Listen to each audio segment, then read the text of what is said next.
Hello, hello, good people. Just waiting for a couple of you to come on in so that we can get started.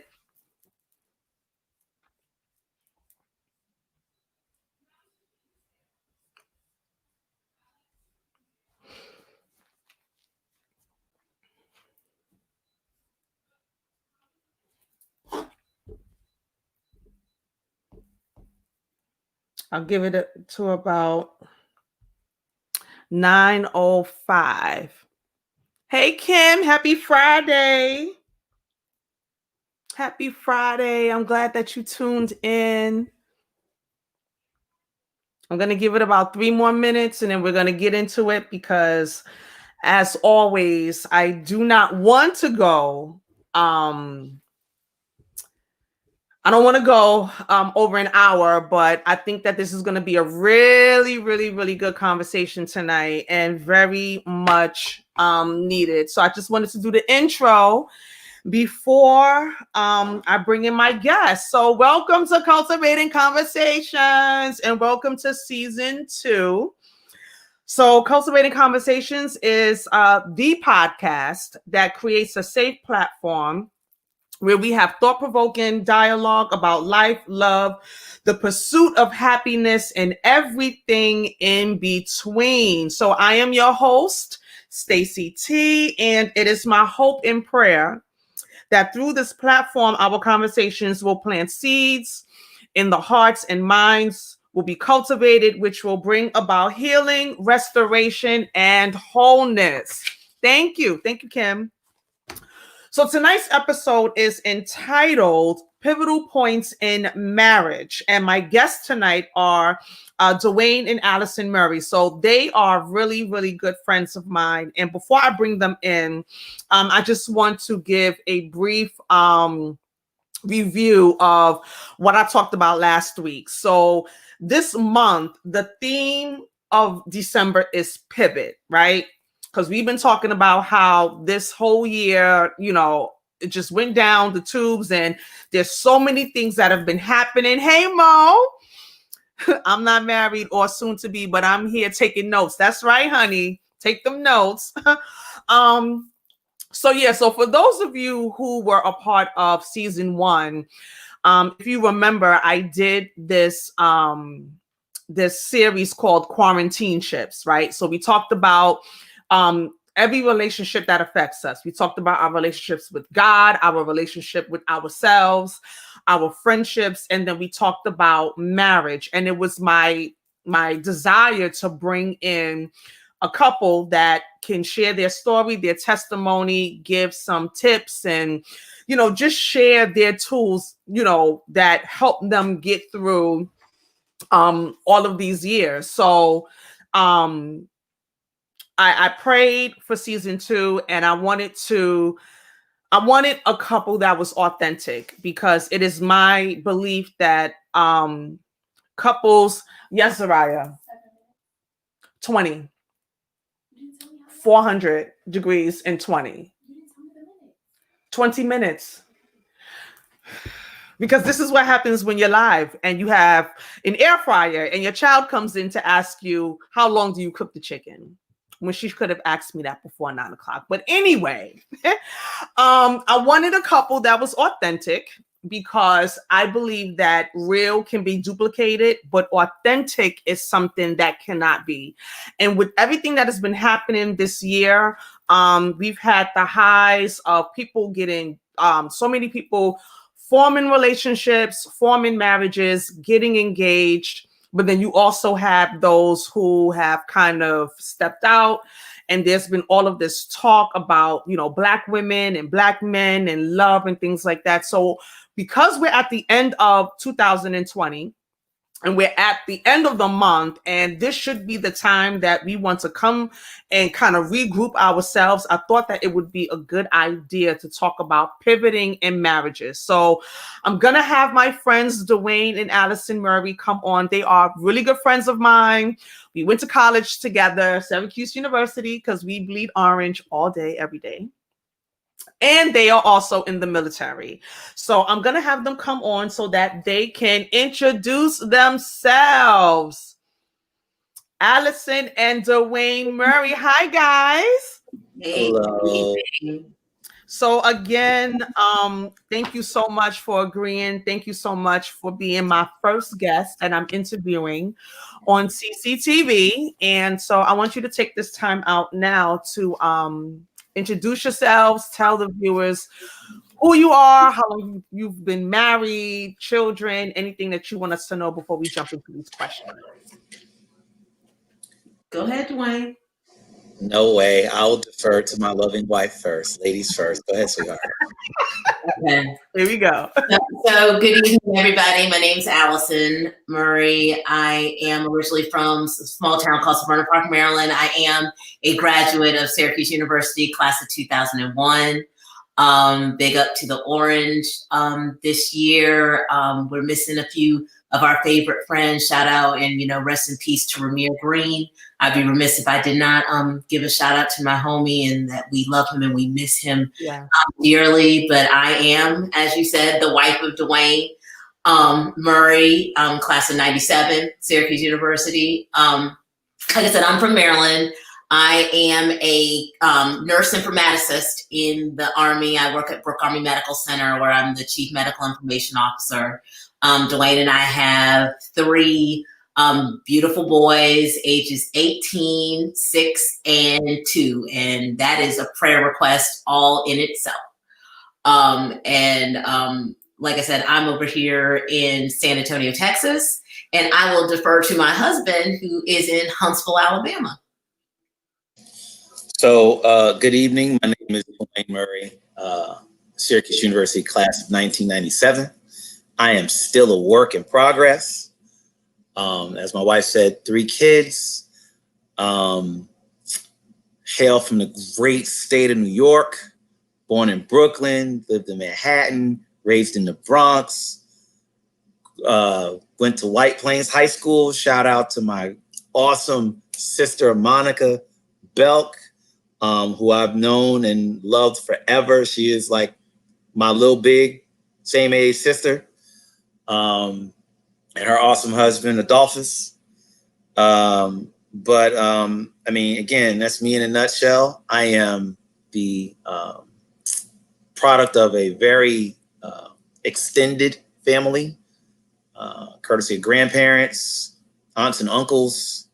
Folks just generally loved me. So even when I didn't love myself, and that's why I'm here. Took a lot of work, but we'll talk about that a little later. Great. I love the introduction. I think that sets the tone for some of these questions. And I can already tell that I'm going to pivot in some of these questions and end up asking some things that are not on this paper. So let's start with your dating journey. And let me just say that one of the other reasons, in addition to your authenticity, and I want to unpack that for a second, right? Because, and I don't want to date ourselves, but we didn't always have social media, right? So we came up in the era where there was no social media like that. And so even though we don't talk often, like I think the last time I saw you lovely folks was probably in 2013. I know it was the last CBT that I went to. And I think that was in 2013 because CBT happens every 3 or 4 years or whatever. So, but social media is one of those great things where we can connect with one another. So even though, Alison and I are not like friends like that, where we're on the phone and I'm privy to information, I'm only privy to the information that you guys share. But one thing that I can say is that, and one thing that I can appreciate about your marriage from what I see is that your sharing is, it doesn't come from a place of seeking validation or giving what I call the highlight reels of everything being blissful and great and all that. I'm not saying that you post your, arguments and disagreements and things on social media, of course not. But what you do share, I feel like you give like a good balance. And you guys are fairly young. So I didn't want somebody that was very like, how some people, we've been married for 50, 70 years, but they're kind of far removed, because I know a lot of people who are currently engaged and they're in their 20s and they're embarking on their 30s. So I feel like you guys are the perfect medium to be able to speak to marriage, but then also be able to kind of speak, because there are singles that are going to be tuning in. So I want you to be able to speak to what dating looked like for you two in college, and how did you end up getting married? You want to take this one? My wife is smiling, so clearly she wants me to answer. All right. No. So, Yeah, go ahead. So I'll start. Let me just say, first of all, this is my second marriage. And so I got married. I got married shortly after college to a young lady who I'm still very good friends with. We have a son. That's my oldest son. He has my namesake. We co-parent very well. So shout out to Robin Reed as well. She might be listening. She might tune in at one point. I spoke to her as recently as today. And so, one thing that I have been unapologetic about is, and like you talk about authenticity. We were married when we had our son. Our oldest son, was made in love. Our marriage didn't work out. I freely admit my contributions to the success and the failure of that marriage as well. And that's the only way I could come to the point and the opportunity to fall in love again. And so, how did we meet? Allison and I, as you've heard, are both in the Army. We were in a dark club, if you will, in Korea, and having a conversation that professionals have.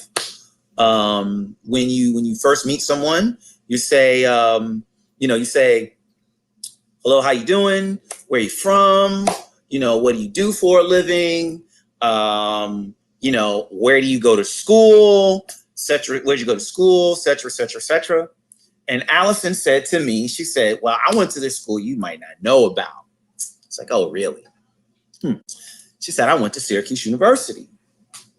And so I was like, oh, okay, cool. I said, I went to Syracuse University too.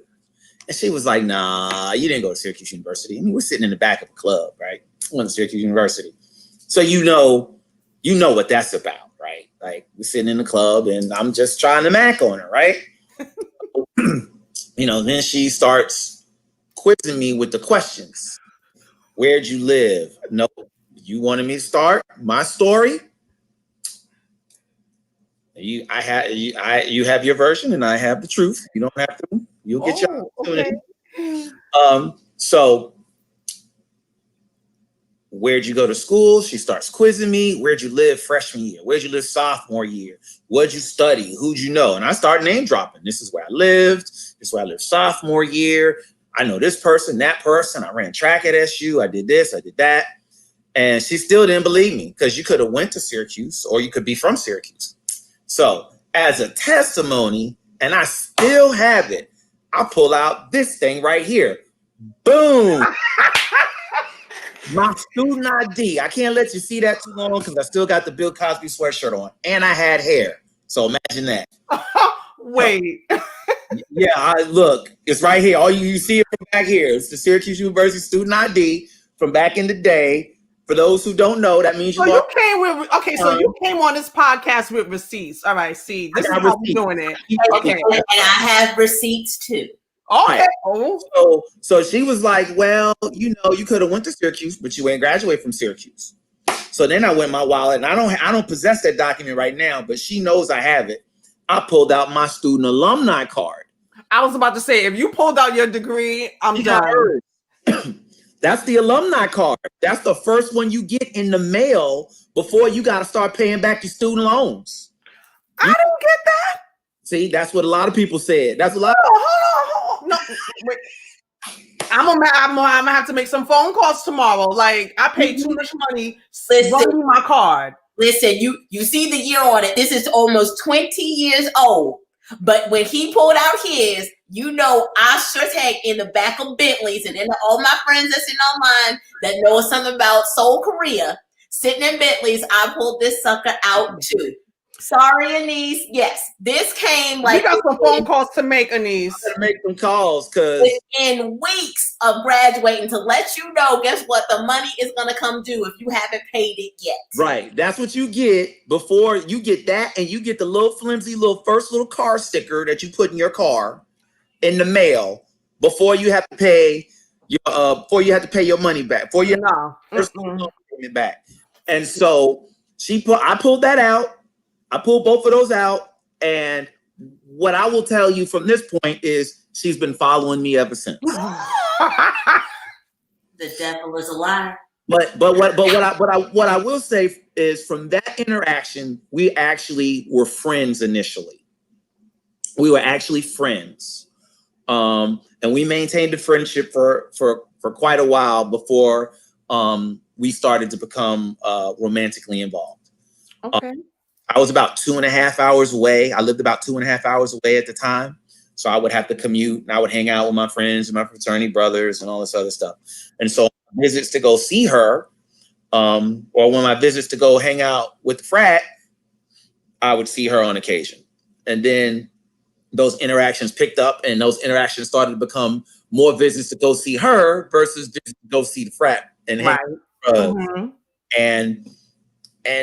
And so here we are, you know, kicking it hard still, you know, over 10 years later, and she's still my best friend. Okay, best friend, what you got? What's your side? Well, I think that's about 98% accurate. I mean, he did a really good job. One of the things that I'll say, once again, to friends who are living so first of all, when I got to Korea, I was a young niece. SU owes a whole bunch of people some cards, I see.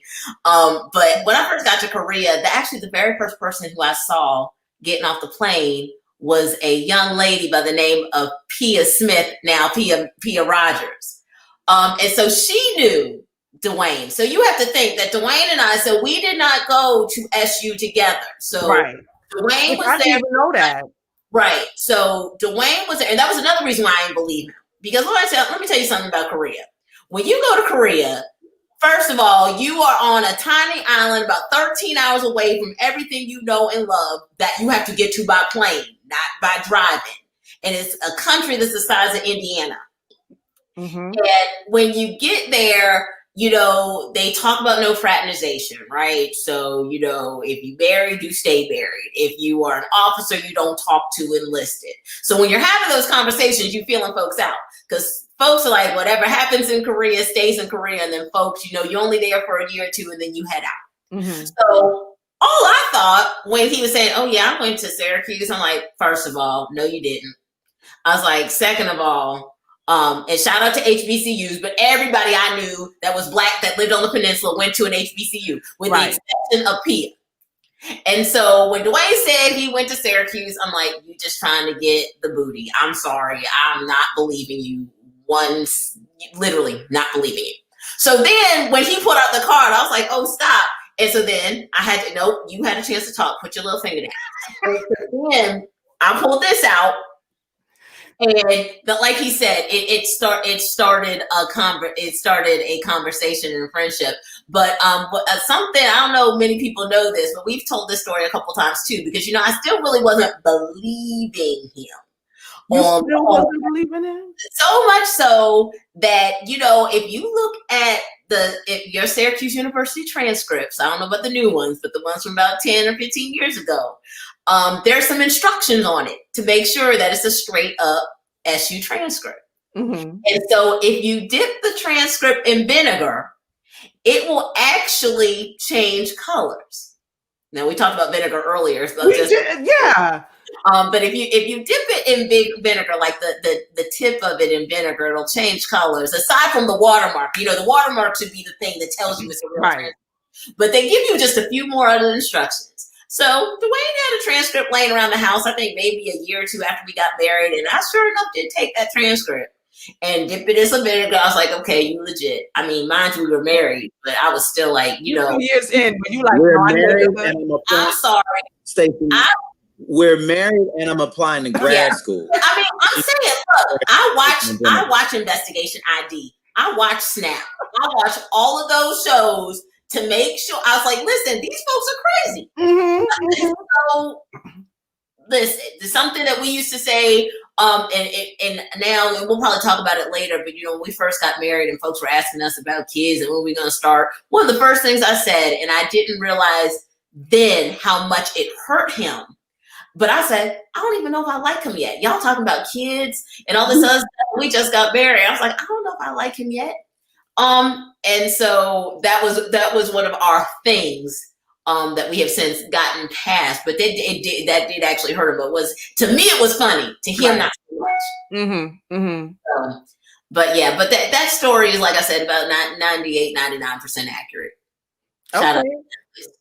So you gave the other 2%. So now we all clear.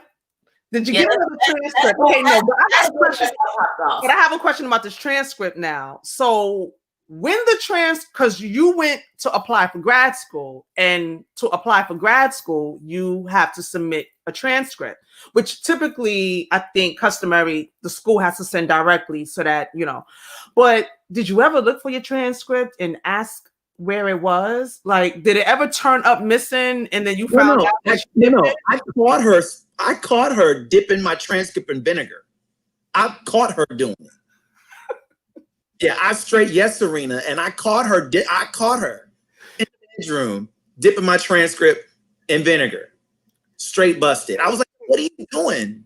Her face was like, Ann. Yeah.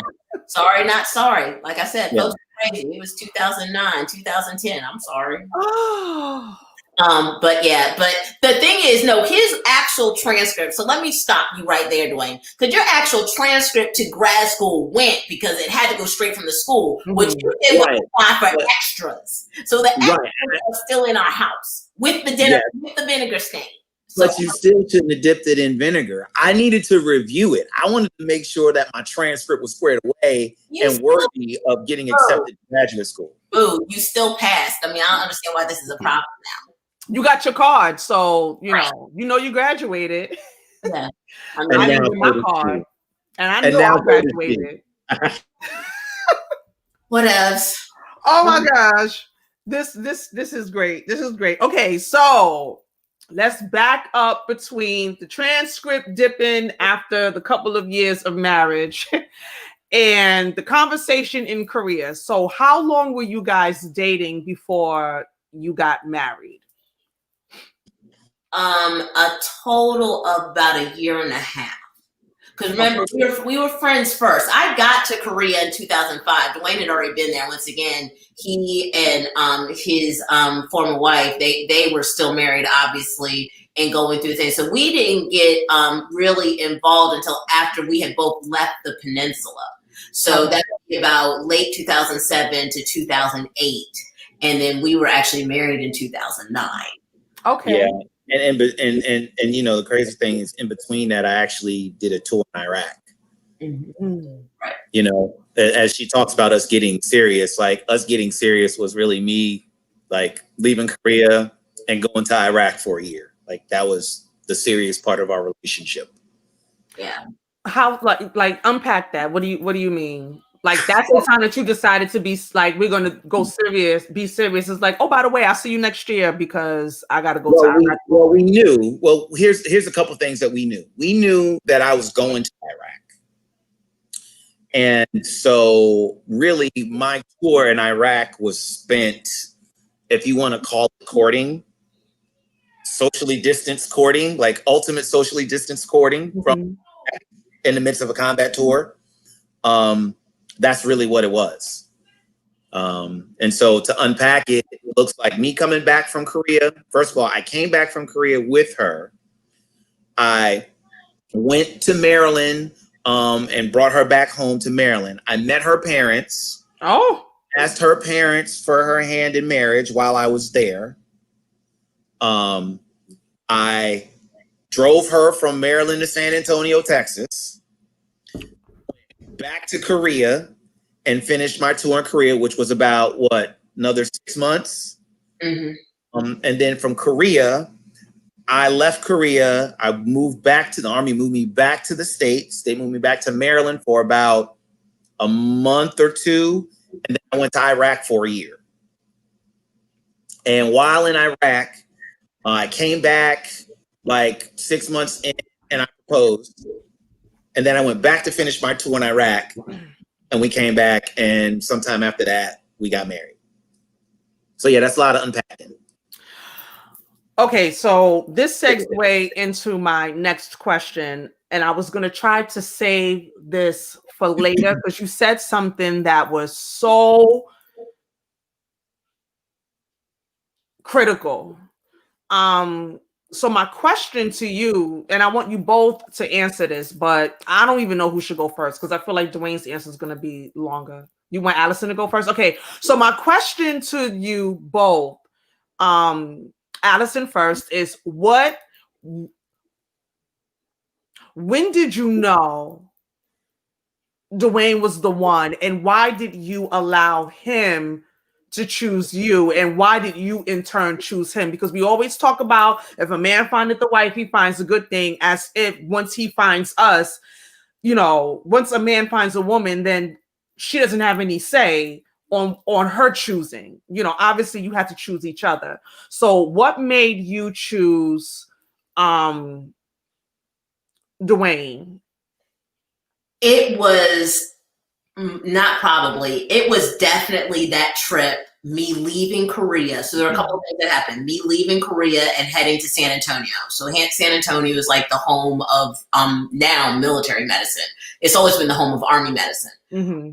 And so I came down for what's called the Captain's Career Course. And the fact that Dwayne came all the way over once again from the Korean Peninsula and then drove. So I didn't know anything about this proposal thing. That was, completely, I literally, like I said, completely shocked on that piece. But that, and then he drove me to San Antonio. So we're in a car for 3 or 4 days. And that, not hours, days. Yeah, because it's a 24-hour drive. So split that up over 8 days, getting from Maryland, basically from DC or Baltimore down to San Antonio proper. Right. And then he stayed with me, and then he headed back. And so there was a lot of learning that went on there, but there was also something that was going on that the military was doing. And I know we'll talk about this a little bit later.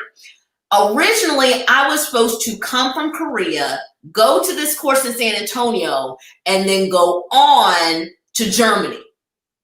And not stay in San Antonio. I actually interviewed for a job while I was at this course. And Dwayne was like, if you take this job, you are basically guaranteeing that we are going to be together forever. This is basically what, it wasn't an ultimatum, but he wanted me to think long and hard, because what was going to happen was when he got back from Iraq, I would have been in Germany. This would have been another long distance thing.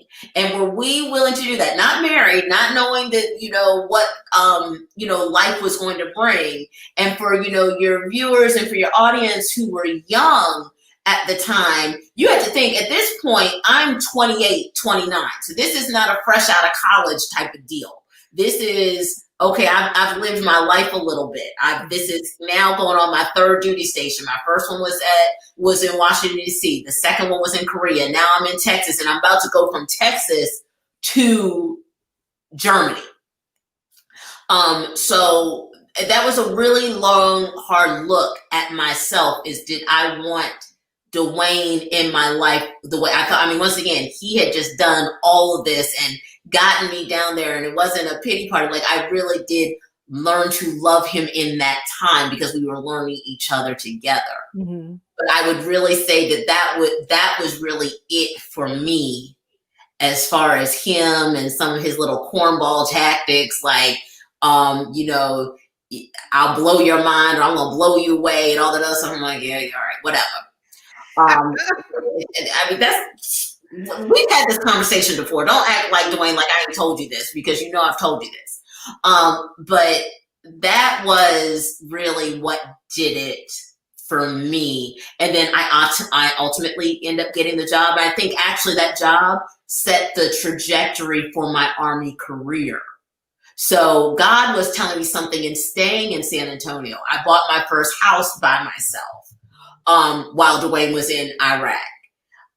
So there were things, and I think that the leadership that I got out of that job literally level set the rest of my career thus far. Like, there's so much that I go back to. That's why being in San Antonio now is like full circle, has come full circle on some of the things that I've done, because all those things, I was still single, but then now I'm engaged, coming out of command. And that's really kind of what started, here we are being married 11 years, about to go on 12, 12 years later. This is kind of how it stands. Wow. So it served a dual purpose. Right. Absolutely. But we'll talk about that more, because I'm pretty sure we're going to talk about how our careers have impacted also our marriage and our relationship, because there's a lot to unpack there. Sure. Absolutely. Okay. So Dwayne, I have the same question for you. Like, how did you know Alison was the one? But I want you to I want to dig a little deeper here, because for you, without any prompting, to give off the information about your oldest son's mom and your previous marriage, and just off the bat, owning publicly, without going into, detail and things like that, but owning publicly, the things that you contributed both positively and negatively in your first marriage. First of all, kudos to you. Seriously, because there's so many men that, and we know this, they have a hard time unpacking their feelings. They have a hard time owning up to their part in a relationship that failed, let alone be able to publicly and confidently, say it, which automatically lets people know that you have grown from it because you can speak to it. But having been married and it not working, and your upbringing and everything, like, how did you get to a place where, one, you wanted to be married again, like you gave it another shot? Two, how did you know Alison was the one? And what did you do to get yourself to that place where you could sit and stand as a man, a Black man, a husband, ready to take on all of the things that husbands take on and build another family? Like, take us through that, because I really, really think that that's important, especially for men. And I'm not coming from a place where, y'all men and this and the third, but it is something that needs to be unpacked. And I want it to be unpacked by a man, because I can speak to certain things, but I can't speak to everything because I'm not a man. So walk us through that, if that's not such a complicated question. Well, I would tell you that when I got divorced, I was so hurt. I was so low. I was personally so depressed. How could this not work? This is supposed to work. And like, how could I not do this? Like, I'm a success. I'm a walking success story. That's how I felt. Like, I'm not saying that everything I touch turns to gold, but maybe bronze. I'm used to being a success. And my failed marriage was the first real shot in the gut that says that I was not successful. I mean, I showed up on campus with my stuff in 3 trash bags. That's how I showed up on the college campus. That's a whole nother story, you know. But so to come from that, to graduate from college and then be in this successful organization called the Army, and then walk into this successful marriage, and for it to fail, I was like, wait a minute, what is going on? And because I felt like I couldn't fix it, my own pride ate away at my psyche. And it led me to a point where I can remember the moment that I was in a room by myself and saying that I don't know who I am anymore. And this is where prayer and folks who cared about me and loved me, you know, that uncle, that aunt that raised me, like pouring into me and reminding me who I am, and reminding me whose I am, because I wasn't praying for me. I wasn't praying for me. So it's not like I was like, oh my gosh, I'm gonna get down on my knees and I'm gonna pray to God. I'm being real with you. Like, Right. I went to church. I knew God, but I was playing church in my life. It was something you did. It wasn't something who I was. God wasn't part of him wasn't who I was. And so to walk through that and then start to build confidence and begin to, you know, allow people to intercede in my life and allow them to pray over me and allow them, you know, prayers that came from left field. I had good friends. I had good friends that were just like, hey man, like, you know what right looks like. Come on, bruh. You know, come on, let's do this. Let's do that. I was angry. I was sad. I was depressed. I was just all over the place. And so then I had to start making this journey about, what did I do wrong? How did I get here? How did this relationship fail? And I had to, God built me back up, period. I don't know that I wanted to be built back up, but he did that for me.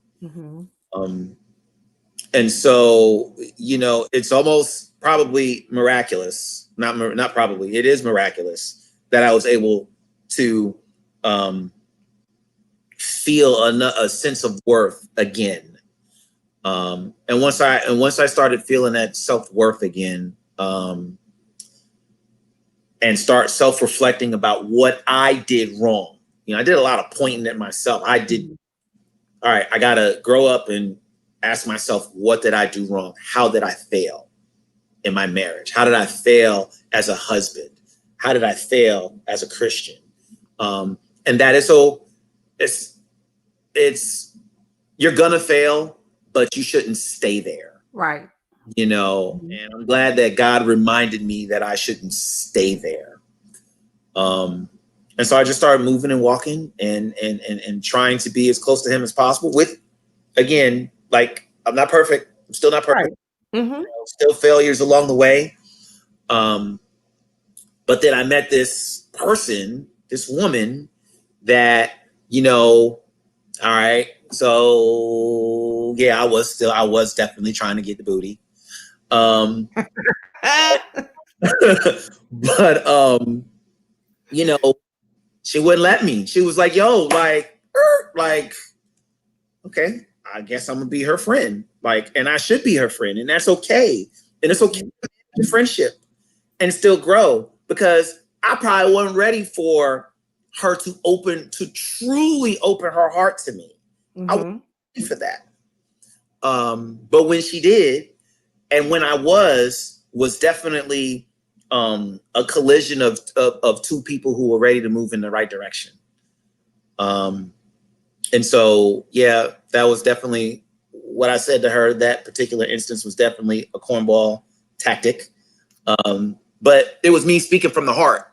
It was me being authentic and saying that if you allow me, you know, I will, she said, I will, what did I say? I'll rock your world. What did I say? You'll blow my mind. Yeah, that's what I said. I'll blow your mind. because coming out of getting divorced, I knew how I wanted this to be. I knew that, and I'm not going to call it overcompensating. I just knew that there are certain things that were okay and certain things that I wanted in as a part of my marriage. So you did the work, but you did the work by yourself before you was in a space to pursue somebody. So you Yes. had an idea of what it looks like based Yes. on the good things and the mistakes. Right. Because again, the marriage ended in divorce, but there were some good things that happened in the marriage. Absolutely. Mm-hmm. And how do you take more of those good things and replicate them and then improve upon them and build upon them and attempt to eliminate the bad things? And if you don't replace them, if you don't replace those things, then there's a vacuum where, spiritually we would say the enemy can attack you in that vacuum if you don't replace bad habits with good habits. Right. So did that answer your question?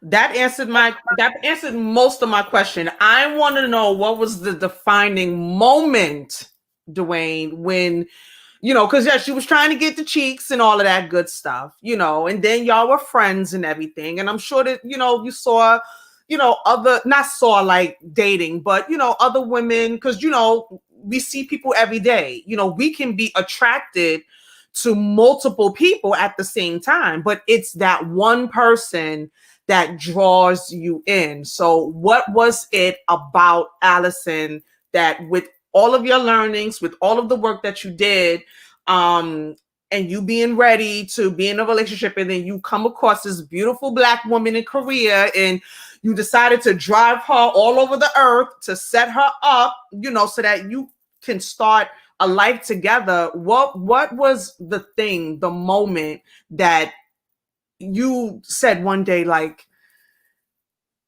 she's going to be my wife and I'm going to do this for the next and the last time? First of all, for anybody who knows Alison, they know she carries herself with a quiet confidence.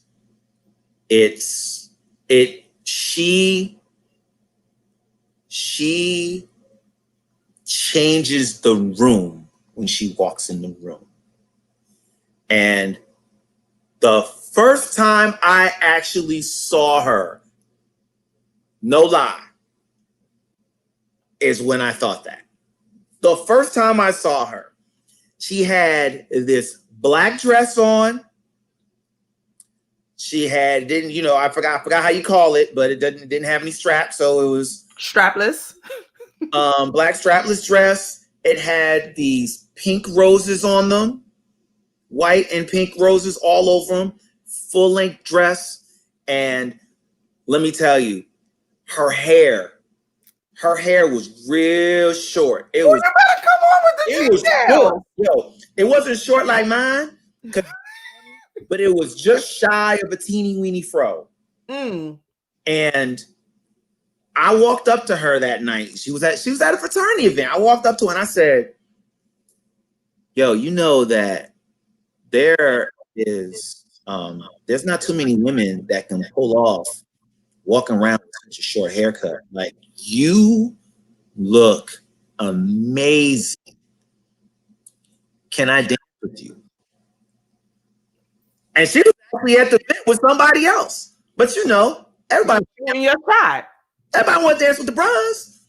So I got one dance with her. And then I don't think I saw her for like months. Like, it was like Cinderella. Like, I didn't see her for months after that. I was asking, hey man, where's the girl with the short hair? Like, where is she?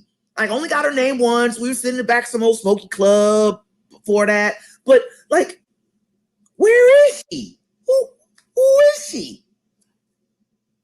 It was her. I was like, yo, I gotta find her. I came up to Seoul every weekend to find her. Ask Anthony K. Whitfield. Ask Benefaku. Ask Wendell K. Johnson. He name dropping. I'm name dropping because these cats know I was looking for her. I was like, this. Where is she? Where is she? Seriously. And then the next time I saw her was like a training exercise for those who are in Korea.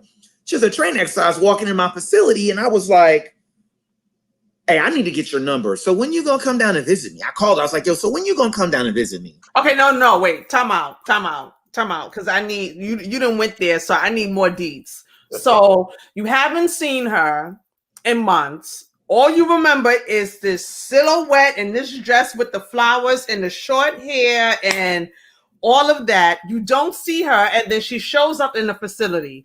So I need to hear what happened between the phone call and when she first walked in. Like, was you like, or you try to play it? I was like this. I was walking around here looking like Mr. Magoo. Like, where is she? Like, how? Like, okay. Oh, I heard. Right. Have you seen her, Yolanda? Tell me, have you seen her? So no. I mean, and again, all those names I mentioned were cats that knew. Like, they can personally attest. In fact, they're groomsmen in my wedding. They can personally attest to me looking for her, and they can personally attest how my life changed even more exponentially when we started dating and when she was around me, and just how I was at work, and just like, again, someone who controls the room in, it's intoxicating. I don't even know what to say. Yeah, you can't get them out. She embodies the biblical term winsome. Period. Okay, so for those that don't know that, because you gotta just go all the way with that, because I hope y'all taking notes, because this here. Okay, so what is that? Winsome, attractive or appealing in appearance or character. Okay. She is winsome. Ruth was winsome. She's winsome. Oh, so I'm Ruth now. Well, I mean, I've been a lot of things, but I mean, I'll take Ruth. you're Allison. Yeah, I'm Allison. Can I be your Boaz? Ooh, okay. Do we need to take a commercial break? Yeah. Hey, y'all go back in the green room for a second. Like, I'll see you there. I got something for you next week, honey. Oh, I love all of this. And mind you, and we're going to get into this because you two are currently in separate locations right now. So we're going to get into that. But yeah, now you've answered my question, bro. And this is, I mean, it's so good because one, is so good to hear, number one, a Black man be able to express himself and be able to express himself with tact and it not be angry, and he can unpack his feelings. But it's also wonderful to be able to hear a Black man speak so highly and eloquently about his bride. Like, I can tell that you two still date, even though you've been married going on 11, 12 years. Like, you still date. And this is what I'm talking about, the authenticity of, and you're not void of, challenges and things like that. But it's just such a beautiful, beautiful thing to see. So now, I know, Allison, you touched on it a little bit. Now you're married, and you're still in the military. So my next question is, how have you had to pivot in your marriage during the years, like before 2020, during the years of, your marriage, being in the military, not being a young couple, but not getting married in your 40s and 50s and things like that. Like, how have you had to pivot in your marriage? Whether it was, were you stationed in different areas, you know, sometimes like whatever example you can give about like having to pivot in your marriage, because the notion is, and I go back to what I was saying earlier, couples and people in general only tend to show the highlight reels. So what happens is those that desire to be married, all they see is the pretty parts, the engagement, the ring, the marriage proposal, the bridesmaids, the dress, the wedding, the honeymoon, and that's all people show for the most part. So you have a bunch of singles that are looking at that as the guide of what marriage is, and they're not being told that it's work, that it's a ministry in and of itself, that those vows are very real, and they will kick in one way or another at some point, because anything that's anything that's not tested can't be trusted. And oftentimes when couples who don't have the full breadth of marriage, they get into these binds when they get married, then everyone finds the easy way out because we want comfort instead of sacrifice. So talk a little bit about times in your marriage where you had to pivot. And I'm not asking you to like divulge, you know, you divulge what, you know, you feel comfortable divulging, of course. Sure. So everybody who knows Dwayne and I know that we are actually very transparent. Me, from a standpoint of what Dwayne and I have had to endure over the past almost 12 years of our marriage. So let me start with this. When Dwayne was talking about failure versus success in marriage, so, you know, he was very hard on himself with regards to his first marriage not working out. And then you have me, who's never been married before. But I have examples of marriages in which I know nothing but marriages that have lasted, but it needed work. Mm-hmm. So, for instance, my parents are still married, and they have now been married 47 years after a couple of weeks ago was their wedding anniversary. My grandparents, before their passing, married over 50 years. Mm-hmm. On my paternal side, on my maternal side, before my grandmother or my grandfather passed away, they were married 34 years. So that is all I knew and all I know. And so Dwayne, one of the first things I told him, I said, first of all, the only way somebody's getting out of this thing right here is in a box or in an urn, one of the two. Ain't nobody, divorce is not an option. Mm-hmm. So we're not going to use what we call the D word. We're not going to do language that is called bags at the door, basically saying that if you do this, I'm out. And we have really been tested. The Lord has tested us, but he's also brought us through. Mm-hmm. And I think we're both in a place in which I'm so happy we don't look like what we've been through.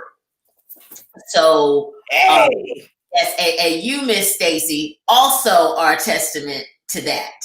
Absolutely. We do not look like what we've been through. So, once again, I have no problem sharing this when we talk about pivoting. So, once again, Dwayne and I got married. I was 30. He was 35 at the time. And we were going to wait, and we did initially in the first, few years of our marriage, we were going to wait to have kids. In the first 3 years of our marriage, the first 20 at some point or another were spent apart, were spent separated. Because of the military, mm-hmm. Geographically separated, kind of like what we are right now. So, we got married in 2009, and right after we got married and the honeymoon's over, I had to go back to Texas, and he was in Maryland. It was only a few months, but that's still 3 months. We just got married, and we are not together physically living in the same house. I get up to Maryland. We are together for about 9 or 10 months, and then it's time for the Army to move us. But now, unfortunately, there's a disconnect with our career managers. So they send Dwayne over to Washington State. I'm about to head over to Washington State for grad school. But by the time I get to Washington State, Dwayne has deployed to Afghanistan. Oh. So that is essentially 20 more months of separation. So God was really working on us in a way in which we had to learn to be alone in order to be together. And so we had to pivot in those moments, because Dwayne would come and he was like a stalker. I mean, I'm just like, if he couldn't reach me on my personal phone, then he called the work phone. If he couldn't get me on the work phone, then he called the work cell. If he couldn't get me on the work cell, then he would try to FaceTime me. I mean, it was straight up like a stalker. Intel. Yeah, and I'm straight up looking at him. I'm like, it got to the point where I'm like, I'm over this. So I would look at the phone. I'd be like, oh, it's Dwayne. I'll call him back later. Because the thing was, over in Afghanistan, he had a cell phone. I don't know what they were doing over there, but I would get pictures of him playing softball in the desert. So clearly he had time. I did not. And so I was like, I will sit up here. I will make this house do what it do. It's just me in this house. I wait for him, but we'd always set up the house, in preparation for Dwayne II or Deuce. But in that pivot, once again, we had to learn to live alone and then live together.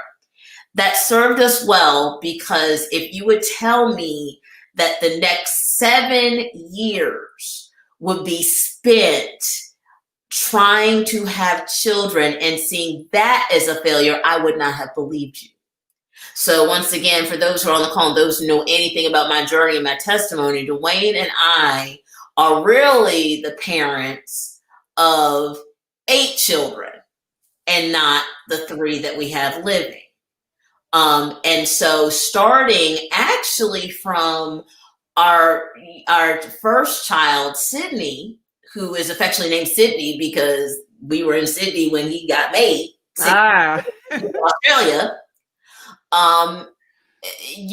That loss was not only traumatic, but I almost lost my life in that loss. I'm also not only passionate about that, but I'm passionate about health disparities in African American women, because there were things that were wrong and I was saying they were wrong and nobody was listening to me. I was the neurotic mother, first-time mother, and not Allison the nurse, or at the time, Major Murray. I was trying how to navigate that space. See, now I know better.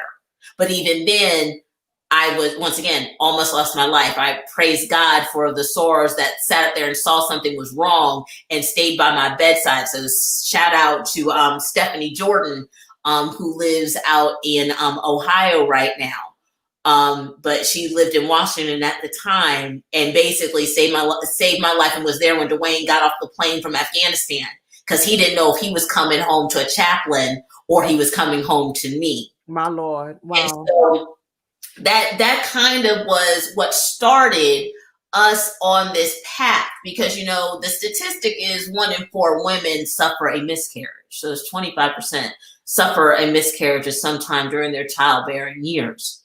And so we, once again, it was loss after loss, and then there would always be something. So once again, I almost lost my life with the first one.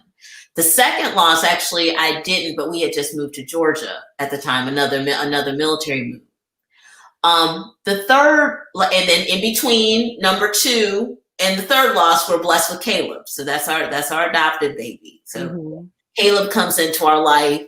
Deuce starts living with us. There's a pivot there, because while we're learning, we went from a family of 2 to now a family of 4 under the same roof. There's a pivot there, because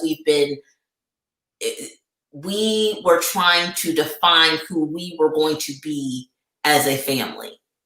It's hard to do and navigate that space. And we understand this now, one, with just, once again, adopting a child, but you have to also think, bringing Deuce into our home, because he was 12 at the time. Dwayne was adamant, and so was Robin, that Dwayne should be raising his son. So we're trying to feel each other out. I understand where Deuce is with, you're not my mom, who are you? Even though he only knew me from a standpoint like, yeah, Miss Allison's my stepmom, but I only see her on Christmas and summer vacations. Now we flipped it. And so he's with us all year long, and he sees his mom on Christmas and summer vacations. Okay. And so there was a lot of hard work and a lot of development that was involved in there. And once again, we kept trying to have kids. And so here we come with loss number 3, Caden. And Caden comes in, and then, once again, it literally is like there's always something. So with Caden, come to find out, I had a collapsed lung. And so there was, once again, the healing that took place. And so now I'm in depression, right? And so Dwayne is trying to pull me up. And so I have felt those losses weigh in, because what this was saying to me is the one thing that God has created me to do, being a woman, I can't do. Wow. And that type of failure was something that I still was not ready to accept. And I started, then comes Joshua. And Joshua actually was the first, and Dwayne's got Joshua's bracelet on that actually has the numbers on it are actually Joshua's medical bracelet from when he was actually in the NICU.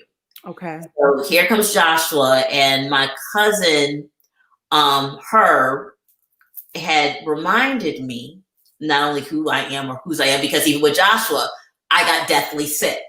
I knew something was wrong. Dwayne and I were literally about to move from Georgia to Washington, D.C. And I said, let's just go to the hospital. One, because I had never made it this far before. So I was at the 24-week mark. Okay, you got sick. Okay. I said, all of my losses have been late second trimester losses, but this is the first time that I got to the 24-month mark. And I said to Dwayne, I said, what? I'm really not feeling so hot. Let's just make sure it's nothing before we get on the road and drive 10 hours to Maryland. And in that, we went to, because once you make it past 20 weeks, you don't have to go to the ED. Now you can go to L&D. They're like, Major Murray, we are excited, but sorry to tell you this, but you're in labor. So you're not going anywhere. And so they did everything they could to stop labor. But then it was, no, we are going to deliver this baby by emergency C-section. And in doing that, I thought I was fine, but the doctor said, you're not fine. And so then I ended up with pneumonia and in the ICU, while Dwayne is with Joshua in the NICU. Joshua passed away 3 weeks later. And the weight of that loss, because Joshua was the first baby that actually took a breath outside my body. Right. The weight of that loss and how Dwayne and I were trying to navigate that space, because Dwayne was, at this point, he really was done. He was like, we're not doing this anymore. It is not worth your life, Allison. We are done with this. And I wanted to fight Dwayne, because what God was telling me through Joshua is Joshua was the promise that Malachi was coming. Because what Joshua at least meant to me was we had finally found, we had cracked a code. Something in my body was preventing me really from keeping children in my body. I said, okay. And Dwayne's like, no, we're done. I cannot take this anymore. Our family cannot take this anymore. Enough. And there was something in me that it still would not sit well with me. Right. So, but also the doctors intervened, and the doctors said, Al, you're, at the time I was 37. Yeah, 37. And they told me, Allison, there are plenty of healthy women who have babies in their late 30s and 40s. Your body needs a break. You've been at this, essentially, you have been pregnant at some point in time every year for the past 7 years. Your body needs a break. We can review this in about 18 months. We can come back if this is what you want to do. Dwayne had basically said, and in my blog, so after Joshua's passing, I started Joshua 1.5 and okay. Joshua 1.5 or 1.5.net, and that was based on the verse that my cousin Herb made sure that I was focused on, because Joshua 1.5 specifically said that just as I was with Moses, I will be with you, and I will not leave you nor forsake you. Okay. Joshua was born at 1 pound and 5 ounces. So we held that verse, that the Joshua verse is how we have lived our lives since then. That's your anchor scripture. Right. To move us forward. And once again, like I said, Joshua was the promise that Malachi was coming. And so then, once again, in the pivot, because, you know, there was a time in that depression, I didn't want to get out of bed. I lost some friendships over those people who tried to help me, but I just was not ready. Which I apologize for shutting those people out. Some of those, actually, one of those people is actually on this call right now. I'm not going to shout her out, but I think she knows who she is, and I'm sorry. Because that was not my intent to upset you, to the person I'm speaking to. Right. But I just was not ready for what that person was trying to give me in that grief and in that space. But I say all that, you know, there was a time where I couldn't get out of bed. Dwayne would take the boys to church, would take Caleb and Deuce to church. And I thought I had lost my faith. But then God reminded me, not really, because I asked people to pray for me. It's like, if you really lost your faith, you wouldn't ask people to pray for you. You just need some time. And now when I try to speak to those who have suffered loss, no matter how great or how small, first of all, I don't ever try to say, I know how you feel, because there's no way I could possibly know how they feel. Right. But I usually let them know, first of all, I'm sorry and I'm praying for you. Second thing I say is, it's okay to not be okay, because Dwayne had to remind me and lift me up. It's okay to not be okay. The thing was, I just can't stay there. So in the learning that came from waiting, we decided to give it one more shot, which actually turned into 2 more shots. Only because I had a particular procedure done, because we thought we got to the anchor of what really was going on. We figured out what was going on, the root cause. And the next pregnancy, I was only pregnant literally for a minute, like 5 weeks. I was pregnant long enough to know I was pregnant and for a pregnancy test to come up positive. And then I had another miscarriage. So that was loss number 5. And then, you know, and one thing I kept saying to Dwayne, even in the hospital, I was like, don't give up on me. I said, and, you know, and he just kind of looked at me. I was like, don't give up on me. This is the first one the doctor said this could happen after the procedure I had. And then he said, from there, you know, that final one, pregnancy number 6, here comes Miracle Malachi. And so the testimony is that, one, Dwayne didn't give up on me, but there were a lot of knockdown, drag out fights. When he said he didn't want to try anymore, I mean, you want to talk about somebody sucking the life out of you.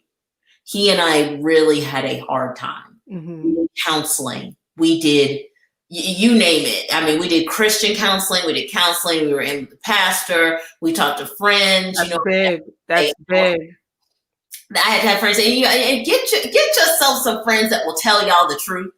So anybody who's understanding my voice, get you some friends that will tell you the truth. And I say this from the standpoint of, I try to be transparent on Facebook, but sometimes I just have to come up and say this: Facebook, Twitter, Instagram, that ain't real life. Digital curve, social media is not real life. You want to know what real life is? Get off the computer, get off your phone for a few seconds. Because I try to make it so even when I'm upset, y'all don't know when I'm upset or when I've got something to say. My silence isn't necessarily complicit. You know, I can't even speak tonight. But But get yourself some friends that will tell you the truth, even when you don't want to hear it. And that's okay. And you may need a cooling off period. Hell, I don't want to listen to Dwayne half the time. I mean, straight up, I don't want to listen to him. I mean, there are a couple of nights in which I'm straight up just kind of looking at him when he's home, and I straight up like have a pillow, and I'm like, I just like, yeah. And you can look at me crazy, Dwayne, if you want to. You know it's the truth. I mean, you look at me like you want to smother me with a pillow. I don't understand what the problem is. But basic, you know, I would think that when we talk about pivot, we've been through enough trials and tribulations but specifically those 7 years when we dealt with all that loss. That really, that we had doctors tell us that aside from just trying the physical part of trying to get pregnant, that they know folks that were divorced after one loss because the wife or the husband couldn't get over it. And what we learned, and what I also had to learn about Dwayne, and this is for any female that is in a relationship, looking to a relationship, first of all, yes, we are created to get different, but men straight up do not process things the way that we do. It took me a long time to realize Dwayne didn't grieve the way I grieved. Right. I'm looking for him to cry and scream and yell and kick and stomp the way that I do. That is not his way. Mm-hmm. That's not the way of a lot of men. And when I got past that, that helped me heal and understand him a little bit more. Now, my question to you is, if you can remember and if you can put a timestamp on it, how long, because you're dealing with your grief, which is immense, from your point, what you talked about as a woman and that feeling of like what we were put on this earth to be created to do and so on and so forth. And you feeling, if I can use the word, it was just a feeling, of inadequacy as a woman. And you had to go through all of that grief. How did you have the time? Because a lot of times when we're going through our own set of grief and anger and trauma and things like that, and other people are involved, it's hard for us to step out of what we're feeling and actually pay attention, because it's not just you. Even though it's your body, this trauma is not hitting anybody else like it's hitting you. However, you two are one. And he is your husband. And so it's hitting him as well. How did you step out of your grief, and in your bubble, in your world of what you was dealing with, to realize that big point that he is grieving, he does care, but he's just processing and it's being flushed out differently as a man?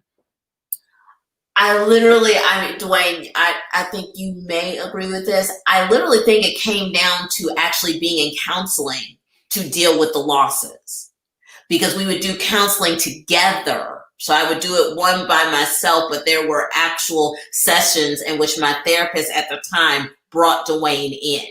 And it was through those interactions in that safe space that gave him permission to speak freely, but also for me to really have to listen and do some what was called cognitive behavioral therapy, to really grasp that, because I couldn't get it on my own.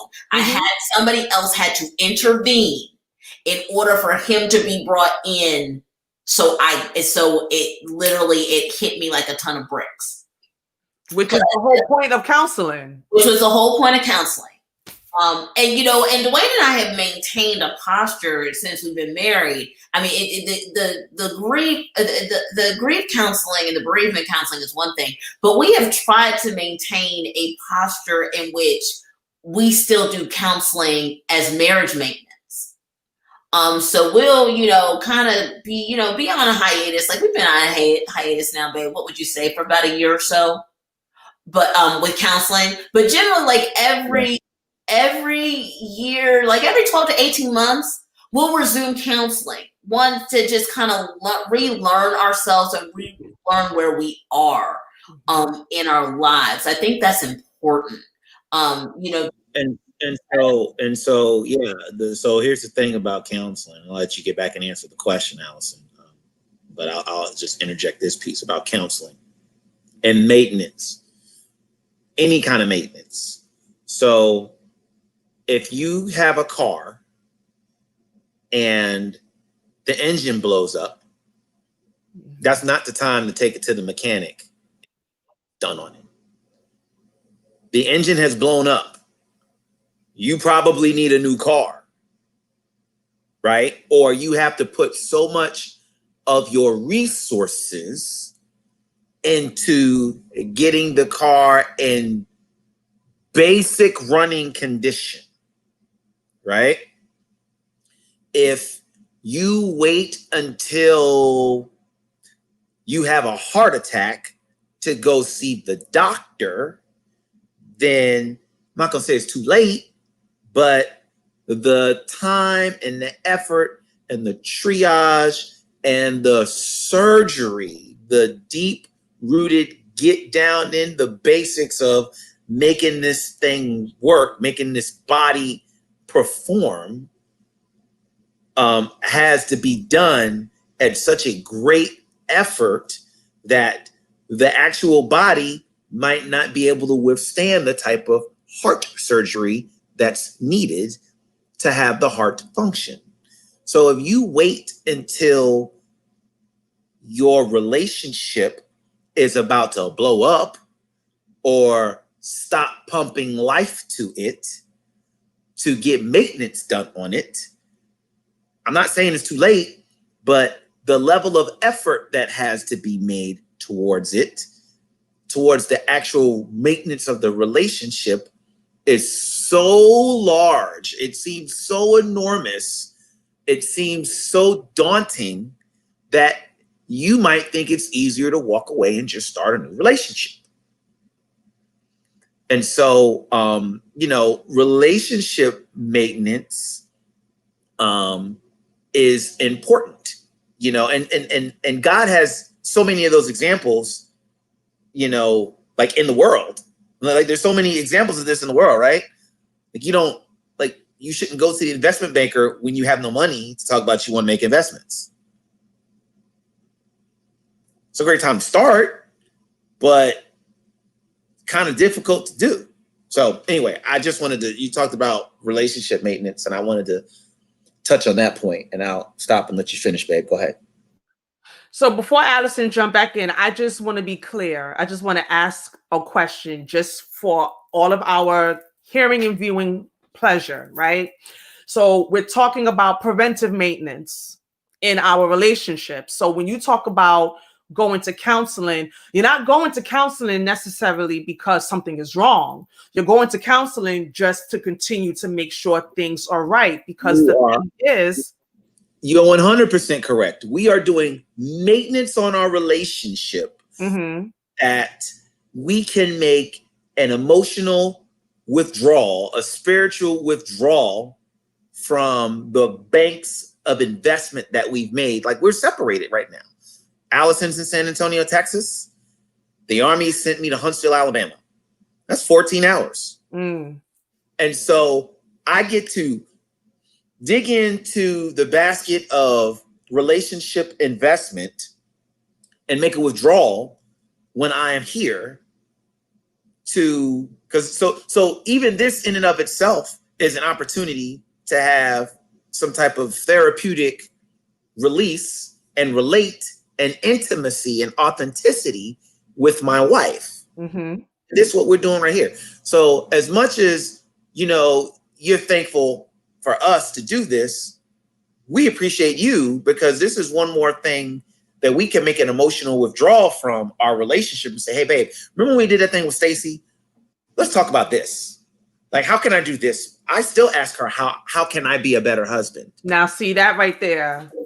That right there. Because what people don't understand is that we evolve, we change. Who you were at 28 and 30 is not who you are 12 years later. And it's not about you switching up. It's just about we are continually growing and evolving. And if you, either one of you, stayed at who the other person was at age 28, you wouldn't be where you are now. Because guarantee you're not that same person. And that's another thing. If you don't have the conversations, if you don't continue to date, we talk a lot about always dating your mate, but we don't talk about the preventive maintenance and the check-ins and things like that. So just another point of clarity before Alison jumps back in. When you're talking about counseling, you're talking about more than just going to like a marriage retreat. You're talking about sitting in front of a therapist and picking up from wherever you left off. Do you have the same therapist that you've always had, or is it somebody else because you want an objective view? Like, what does that look like? So our therapists have changed because we moved. Well, yeah. So that's part of it, is that, now in the world of, telemedicine and virtual health, I'm sure we could have like the same therapist. But we find out, wherever it is God is trying to take us. And once again, we try to find the right person or the right match to deal with what we've got going on. But it really is a matter of, so one, we surround ourselves with like-minded individuals. And then we find, whether that be our friends or relationships, friends from college, friends from different duty stations, friends from church. I mean, we surround ourselves with people who love us. Once again, people who will tell us the truth. And people from all walks. So, our friends that are single, our friends that are married, our friends that are divorced. We have the whole spectrum. Once again, we have been blessed to know a whole bunch of people who have been married a long time. We just, once again, we bless, and we feel like if they have fed into us, if they have, gone and done the work into us, then we owe it to ourselves to also breathe life and truth into others. So in doing that maintenance, and it can be something as easy as counseling, right? But Dwayne and I, a couple of nights ago, one, because I'm petty, I was on the treadmill trying to get my miles in so I could beat my cousin Herb in this challenge. And I know he's listening. But while I'm sitting on the treadmill with my FaceTime on, Dwayne's sitting on the Nordic Track bike. And that was us talking through, well, not talking, because it was a whole bunch of heavy breathing because I'm running and he on the daggone bike. But that was us reaching out and doing stuff together because we can't be here physically to do it, obviously be here physically together. But even when Dwayne's here, we'll go to the gun range. We'll do stuff. And which is hard in light of COVID. So, these quarantine relationships, that's another thing that we've had to navigate. You're on mute, boo. But yeah. Oh, I was muted. And I said that's going to be my next question after you. But that posture is really important. I think we learned that from our very first premarital counseling with Chaplain Mack, Eugene Mack. I think he has since retired from the military, but he talked to us about that maintenance. And he talked about, once again, bags at the door. He said bags at the door could be simple as us having separate bank accounts. And so I'm like, no, my money is my money. And it's like, no, it's, first of all, it's God's money. Right. But ultimately it's our money. And so the relationship, obviously, once again, I'm OCD and I'm petty. Dwayne's also of the mind frame that, he expects the money to be there when he want to buy something. If he want to get some alpha gear, if he want to buy $400 shoes or whatever, he expects the money to be in the bank. I'm just like, nah, dog, we got this, and this. And I'm looking at this, I'm looking at the ledger, and you can't get this. But I know folks who literally have had the mindset of bags packed at the door with different bank accounts. And it's like, what are we saying about our relationship? Because basically I'm saying I can get up at any time and leave because I got my own bank account. Right. Yeah. And so once again, it's not for everybody. And I'm not advocating one way or the other. But that spiritual maintenance or that investment that we put in the beginning, I think has served us well. Because once again, when I've had doctors say that they know folks that couldn't make it through one loss of a pregnancy, and we've made it through 5. And it's not to say there's more trouble on the way. So that's another thing. The marriage is a marathon, not a sprint. Like I said, a box and earn. That is the only way one of us are getting out of this sucker. And folks, I just feel like people who are just about the aura of the wedding day. I think for me, because my dad was really stuck on the fact, like I literally almost shut my wedding down over top shelf liquor. My dad was ready, and Prince, if you listening, yes, I'm talking about you. My dad's name is Prince. But I literally, we were doing some wedding planning, and we were going back and forth over the list. And so then, because obviously you got to pay by per plate. And That's this right. you have to get, and RSVP and all this stuff. And my father's adding folks to this daggone, this wedding. And I'm like, I don't know these folks. I mean, but they know us. I'm like, this ain't your wedding. And so then when I'm sitting there trying to figure some stuff out, like once again, you're doing the digits, Carrying the one, adding everything up. And so then we get to the, cash bar and stuff. And he's like, well, I want top shelf liquor. I'm like, I will shut this entire wedding down. Dwayne and I will go to the Justice of the Peace and we will call it a day. Over top shelf liquor. Not that, listen, I just wanted to get married. Right. And that was ultimately what we talked about. I wasn't so much worried about the wedding day. I just knew I wanted to be married to Dwayne. I was ready for everything that was coming after June 27th, 2000. right. That was when my daughter was born. It's a great day. June 27th. That's a great day. It's historic. So, yeah. This and you talked about this earlier, Stacey, I think at the very beginning, but I want to go back and say this. Marriage is hard. It ain't easy. Alison said it ain't for the faint of heart. It ain't easy. Mm-hmm. You have to be willing to humble yourself. You have to be willing to serve and not just do what you want to do. Not do it because this is what you want in return. Oh, she didn't do this, so I'm not going to do that. Yeah. Mm-hmm. She didn't do this, so I'm not going to do that. There's a friend that we have she even talks about this. You know who I'm talking about, honey. There's a person in our life who's married, who talks about this. Like, I don't want to do this because you ain't do this. And she's even well, I mean, and it's not a bad thing. Because she knows better. She's talking herself through it. She's like, no, God, I understand. I'm not supposed to be like that.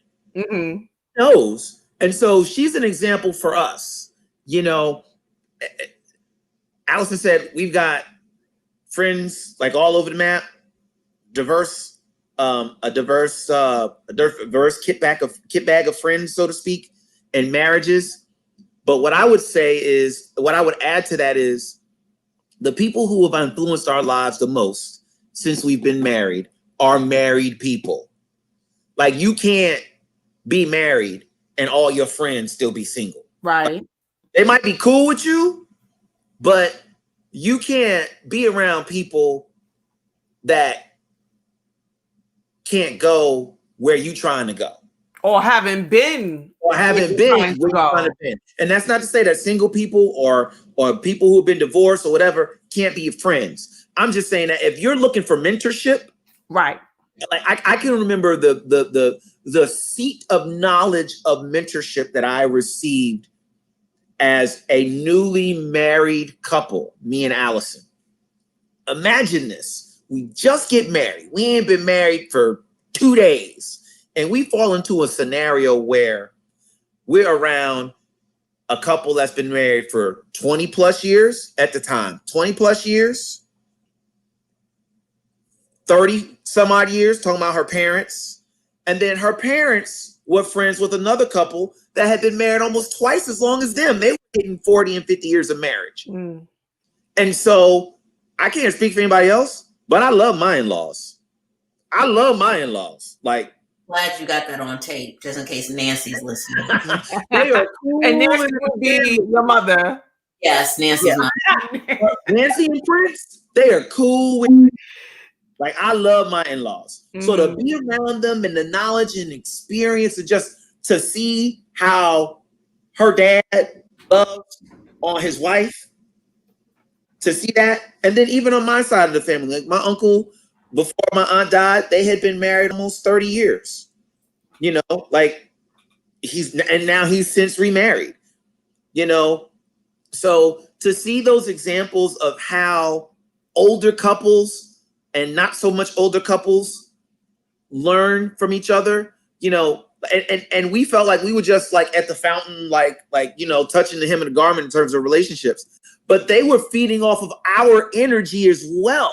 Right. bringing something to the group as well.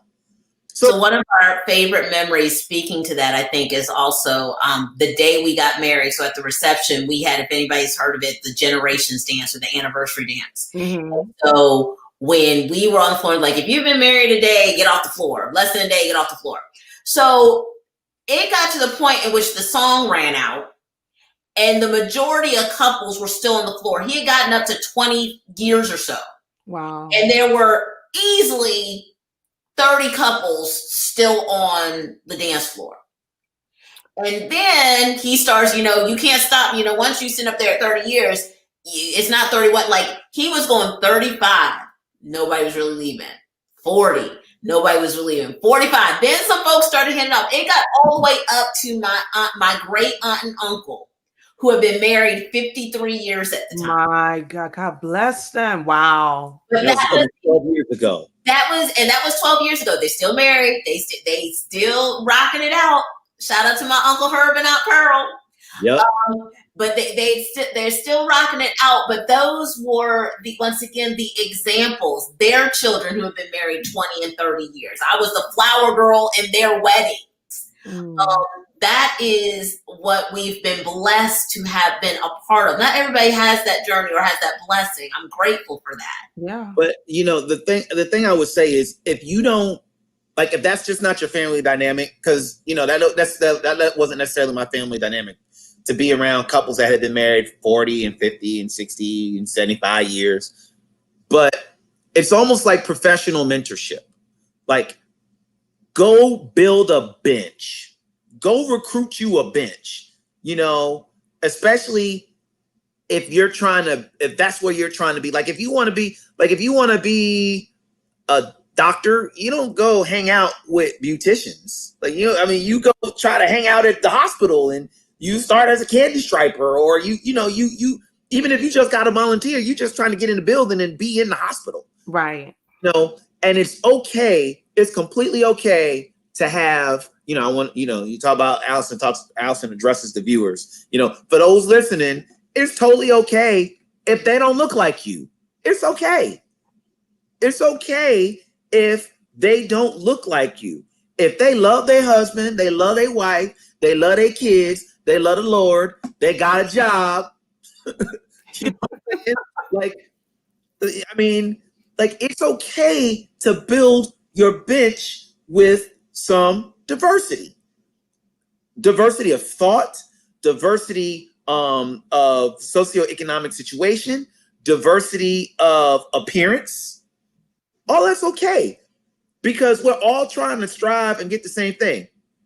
We all want a good marriage. We all want to know how to love our spouse. We all want to be better men and better women. If you're not, then that's probably the folks you shouldn't be around. I love the whole notion of reciprocity when it comes to the vast difference between the 50-year-old or the 50-year marriage and the 5-year marriage or the 5-month marriage. And Alison, I think that you brought out a really big point, because a lot of times when younger people get married, sometimes you have couples that say, well, y'all don't know nothing, like they can't lend anything. And I think that's a good point, because when you've been married for that long, I feel like we change, we evolve, like we said before, and then you got to continually find your niche together. So individually, you're changing and evolving, and somebody different is showing up at some point. So now it's almost like you're always reinventing your marriage to get it to where it is in that current state. And when you have a younger couple, they can, you have something to pour into them, but their current situation, just getting married 5 years, can kind of serve as some type of nostalgia of what that couple had that can kind of get things cranking where it may not be cranking as much. You know what I mean? So I think that's really important.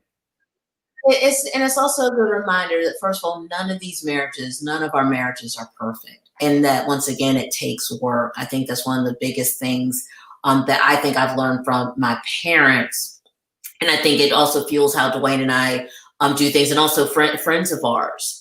Once again, because once again, social media, one, is not real life. Right. And then when we see friends or family that they may not have necessarily gone through the same things that we have gone through, but there have been struggles, whether it's been money, whether it's been jobs, where it's been, there's struggle all the way around, and you don't know what folks are going through. And so those who have been married, they may see something in you, or you may see something in them that, once again, is you're able to pour into them at that time, and kind of fill that niche, so that they come out bigger and better. I had actually put on my LinkedIn today that mentorship is so important, and I was talking about, find somebody that makes you a better leader, a better teammate, a better friend. And I said that your career will thank you. I would say the same thing. Your marriage will thank you. That's right. Your relationships will thank you. For those who aren't, I do not, once again, this time, it's just unprecedented. It is not for the faint of heart. Whether you're single, whether you're married, it doesn't matter. 2020 has shown its entire tale. Right. And so in building relationships, I think that's the key. And I think sometimes that's just what we're missing or yearning for. I mean, it's been difficult for Dwayne and I in this space. Once again, we talk about pivotal relationships. We have a child who is in college, freshman year, figuring out his way in a COVID space. And then we have a newly diagnosed ADHD 6-year-old. And we're trying to navigate that space. And so who do we reach to, married or not, to help us navigate this time together, when we're not supposed to be gathering together because we don't know who's got COVID or not? Which is a whole nother piece. Right. And as a healthcare professional, that's the part that's really hard for me to navigate, because my child is struggling. He would have been struggling anyway, because we were struggling in the first, months of COVID. Dwayne, bless his heart, was the one that was working from home and, teleworking and teaching Caleb. And I mean, every other day was almost a meltdown. Hell, every other day was a meltdown once we got our most magnificent au pair in the house. Now, meltdown for who? You talking about for all of us? Okay. Dwayne, myself, Keisha. For sure. The only person who's sitting up there like it's a damn party is Malachi. He's sitting up there watching Fox News. I don't know how he knows how to turn on Fox News in my house. I know. But he's sitting up in my bed. Hi. I'm like, what in the entire, what is happening here? But the rest of us are sitting up there just trying to make sure we don't kill one another. Right. I would be remiss if, just the efforts there. Absolutely. Yeah. Absolutely. Yeah. So I got to do this real quick though. Shout out to Keisha, our au pair, like Allison said. She's like the best au pair ever. She's a blessing. But also shout out, Allison, remember this name. Shout out to Angela Pettis, because she's on the call right now. And she, Stacy, was our wedding planner. All right. So, shout out to the wedding planners. Shout out to the wedding planner. I'm glad you put that in there, babe. So yeah, he's kind of like, who is it? Like on A Living Color, we still together. It's wow.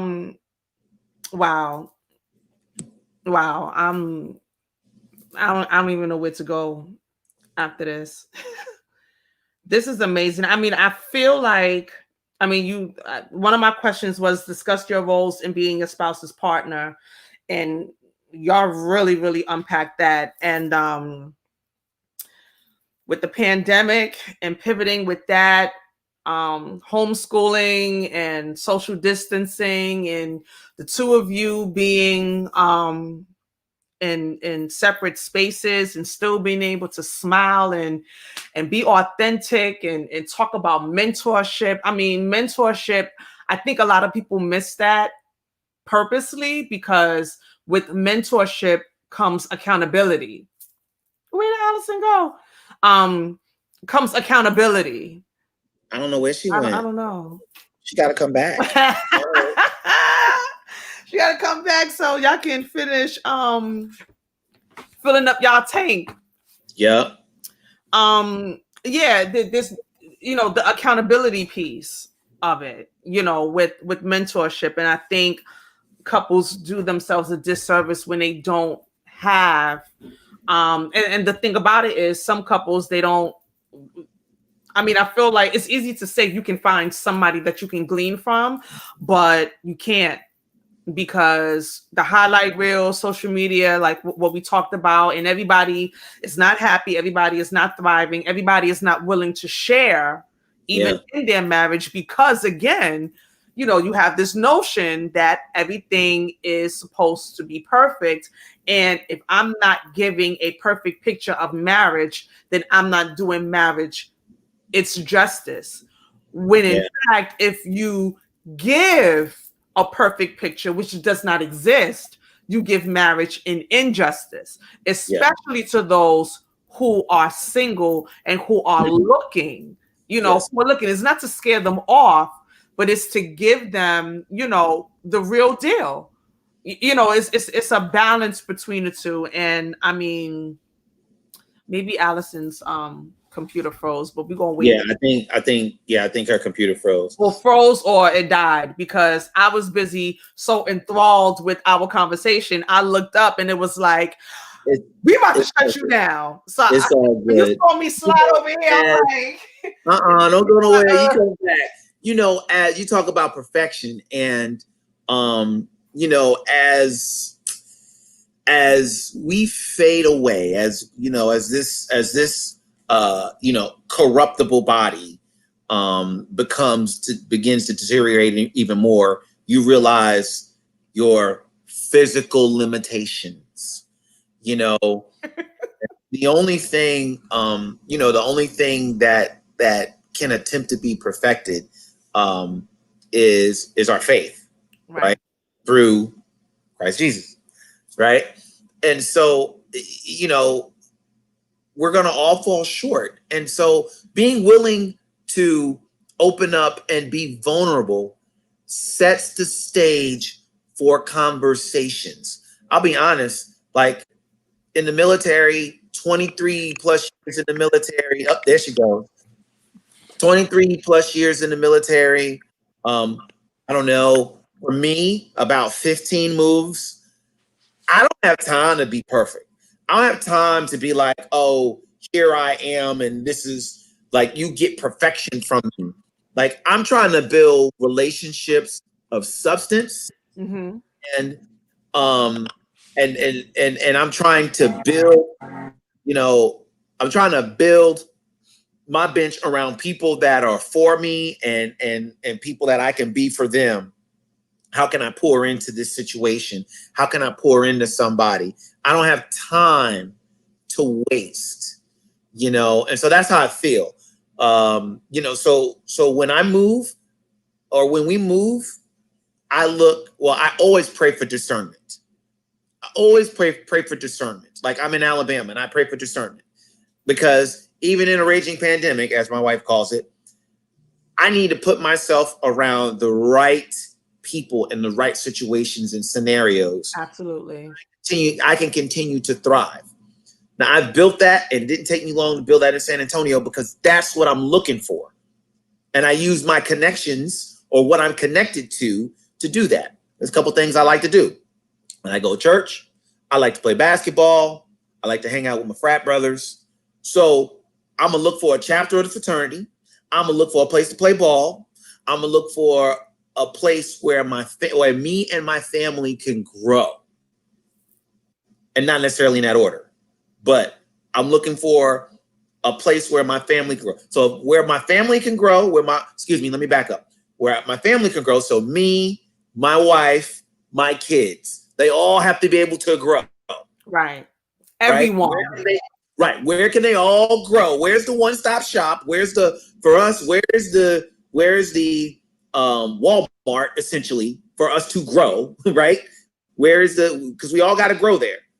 And then where are the places that I can reach out and grow as a person, where I can get self-care, where Allison used to get upset because I would go and get, I would go to Massage Envy. She was like, what you doing? Why you always going to the Massage Envy? Because I need this back banged out. Like my back hurts. I got this thing that, I need professional help. And like that you do. You don't want to rub my feet. Like I need the masseuse to rub. You didn't listen. Love you. I Jesus. need my feet massaged professionally. And she was like, "Why are you going to?" And then she finally got it. Like he's doing self-care. Like how to do this. Like he comes back a different person. We are growing together and we are developing intimacy, but he also needs time to grow or to develop or to do self-care for himself so that he comes back. Like when I come back and I got a massage, like I'm a different dude. Like I might make a steak that night. I might cook dinner. I might do the dishes a little bit quicker. I might dump the trash. This is on tape. I might remember to dump the trash. Forever.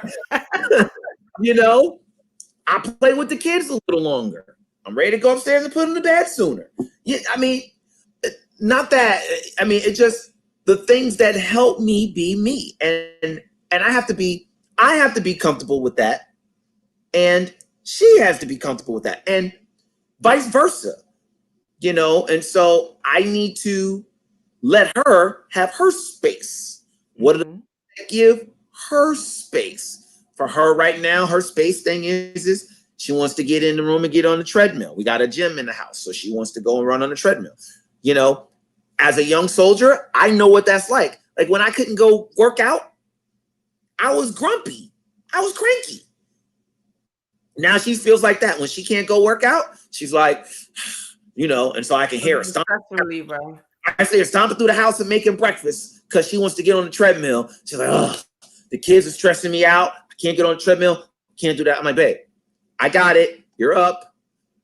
Why don't you go do a run and I'll go finish with breakfast.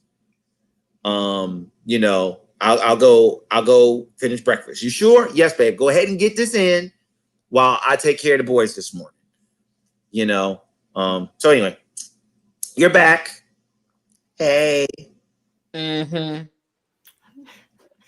What's the problem? Okay, I want to ask you, Allison, what's your self-care regimen, but your whole countenance right now. So you may see me try to get on some back. Something was going on with my computer, and it's a little bit easier for me to do this. So you may see me enter twice. So if I hang up, I'm going to try to do both. So just so you know that.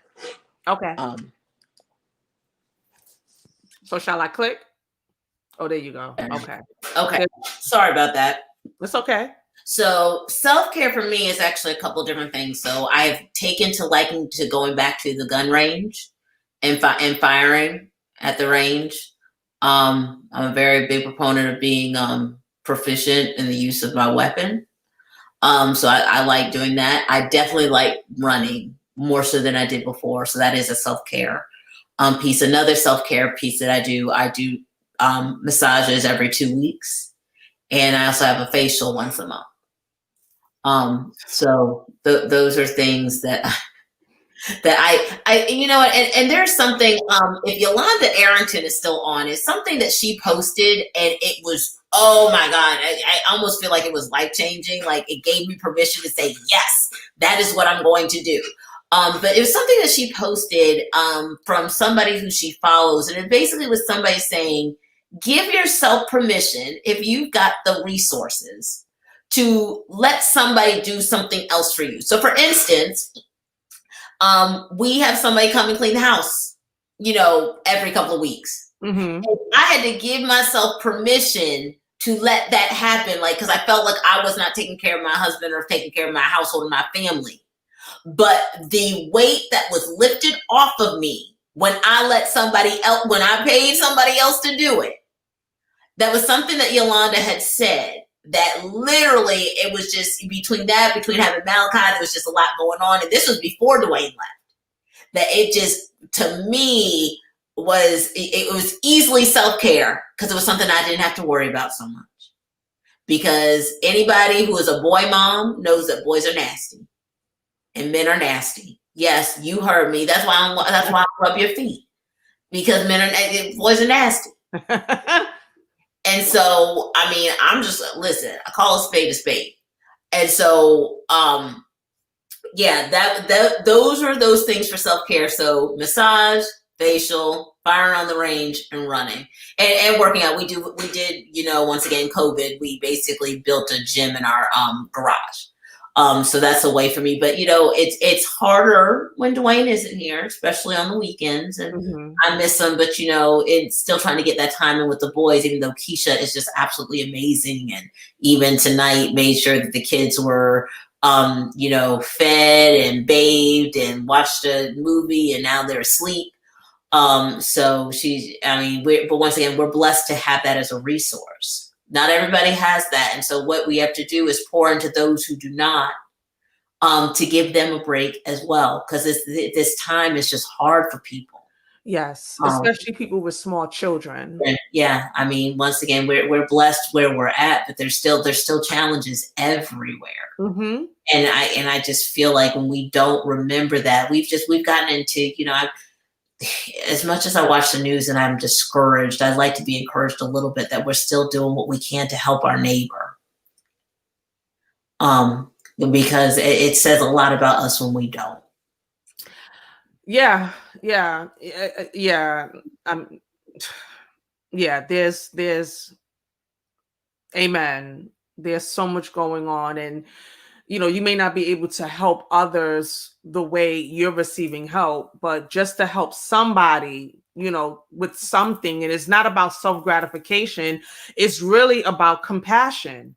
I think if anything that this pandemic has taught us, it should have taught us, it should be teaching us, is how to have compassion for our fellow neighbors, whoever and whatever that looks like, because we don't know what people are going through, and the things that they are going through are magnified because of this pandemic. I said, during my podcast in the first season, that we've done such a good job in life in general to be able to fill pockets of void with so many things. So we didn't have to deal with the things that we should have been dealing with, whether you're single, married, divorced, have gone through family trauma, anything, because, I can escape by taking a trip, going to a basketball game, going to a football game, watching games on ESPN, going to happy hour after, going to church, and just spending all of my time in 100,000,000 gazillion ministries, anything to prevent from dealing with the bottom line, and that's myself. So now we've had all of these months to deal with ourselves, and we learned that we don't want to deal with ourselves, because either we don't like ourselves, we don't like what we've been through, we don't like what we're going through. And then when you pair that with couples that may have kind of been on a rocky foundation, then you bring in children, children that have, challenges. It's a lot. So yeah, if we can find the time to just be compassionate and listen to what people are saying, but also listen to what they're not saying.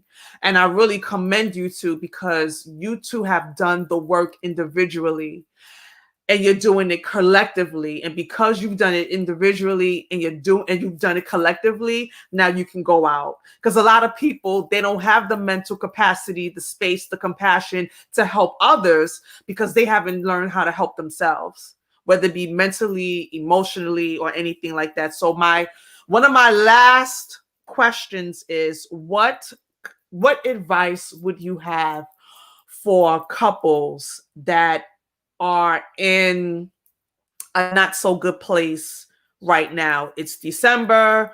We've gotten through 2020. 2021 is coming very swiftly.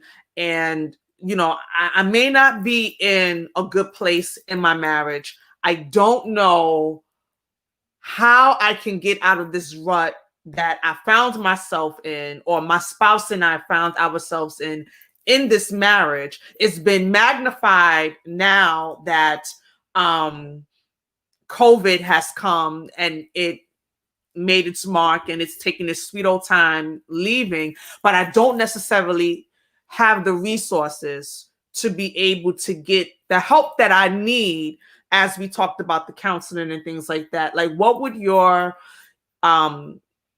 advice be to those couples that are in a sticky place and they want to get out, or they're not sure if they want to get out? Like, what would be your advice to them? You're on mute, babe. Oops. Okay, my bad. I would say love yourself. Love yourself. Learn how to love yourself, and that will help you. Be a better person to yourself and help you understand and love the person you're with. I would also say,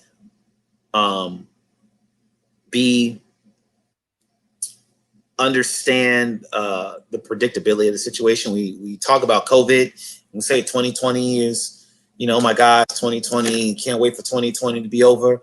I have news for you. Like, COVID is probably going to be here in 2021.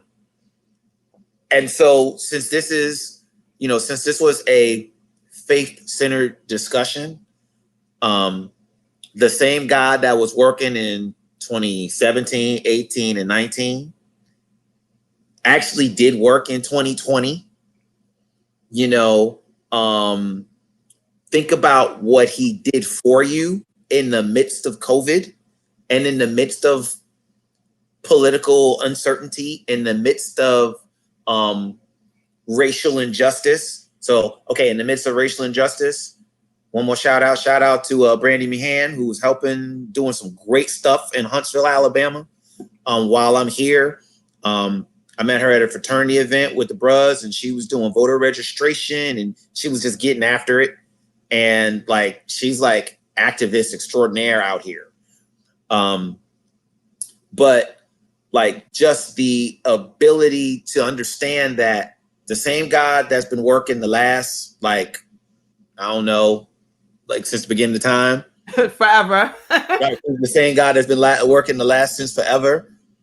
Think about how he got you through 2020 in the midst of a calamity. Like, there was a calamity last year too, and there was a calamity the year before that. Mm-hmm. He's going to still get you through in 2020 and 2021. So let's not flip the clock and be like, oh my gosh, it's 2021. It's got to be better. Well, wait a minute. It's the same modus operandi of the enemy, and it's the same savior. That's like, good. Those two dudes ain't changed. Mm-hmm. Those T's ain't changed. Known adversary, known redeemer, they haven't changed who they are. And they woke you up every day. They kept you. They kept your family. And now we're here, Gary, walking to a new era. And in spite of who we are and how we feel and how hurt and broken we are, if we just reach out to him and work in and through him, he'll work in and through us to restore what he has built, which is marriage. He'll restore that if you just let him. If we just get out our own way, he'll let us. He'll do it through you. He'll bring the most unsuspecting person in your life or thing in your life to remind you and help you pivot to realize how awesome he is and what he brought you through. And what he's going to continue to bring you through. God hasn't left us. So that's what I would say. So the advice is, remember who you are, remember whose you are, and lean on that. Like, that resource is free. You ain't got to have a whole bunch of money for counseling. You ain't got to have a whole bunch of money for massages and self-care. You ain't got to have that. You got a free, unlimited resource. That's good. Mommy. All right. Amen. So I'm going to pivot a little bit from Dwayne just to talk a couple of things about the person inside.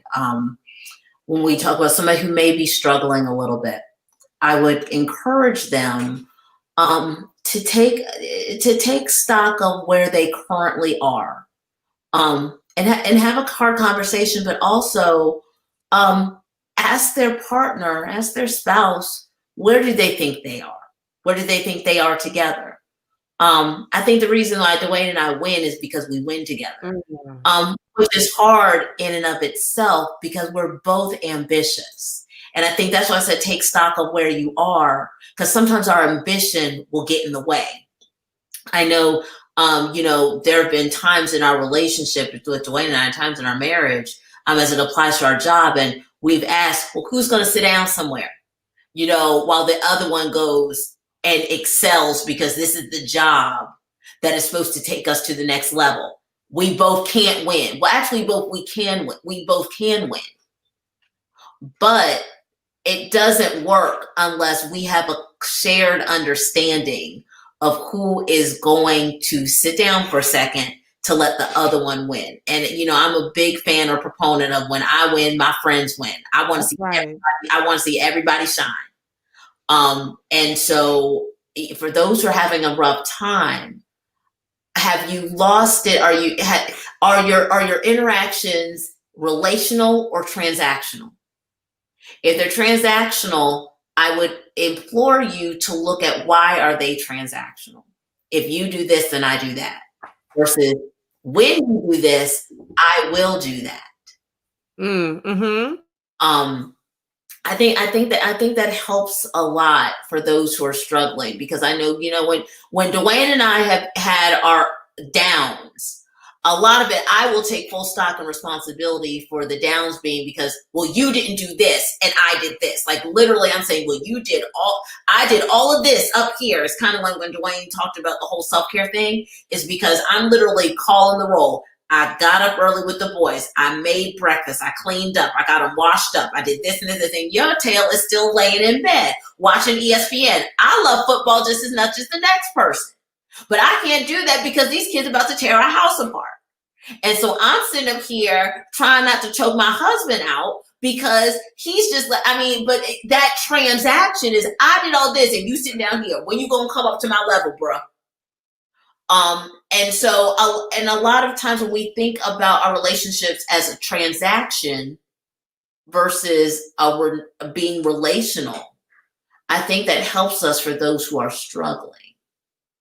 And my last thing, because Dwayne has said it, but this was actually something I was looking at, and it was in Ecclesiastes, and it is the 5th chapter, 18th verse, and this is the Message version, so it makes it really easy to translate. But it says, after looking at the way things are on this earth, here's what I've decided is the best way to live. Take care of yourself, have a good time, and make the most of whatever job you have for as long as God gives you life. And that's about it. That's the human lot. Yes, we should make the most of what God gives, both the bounty and the capacity to enjoy it, accepting that what's given and is delighting in the work, it is God's gift. God deals out joy in the present and in the now.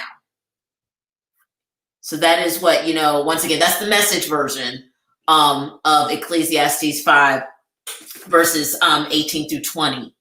But I would encourage anybody, to, just once again, it's hard to be relational when we're transactional, but to look at where you are and take stock of where you are and also where you want to be.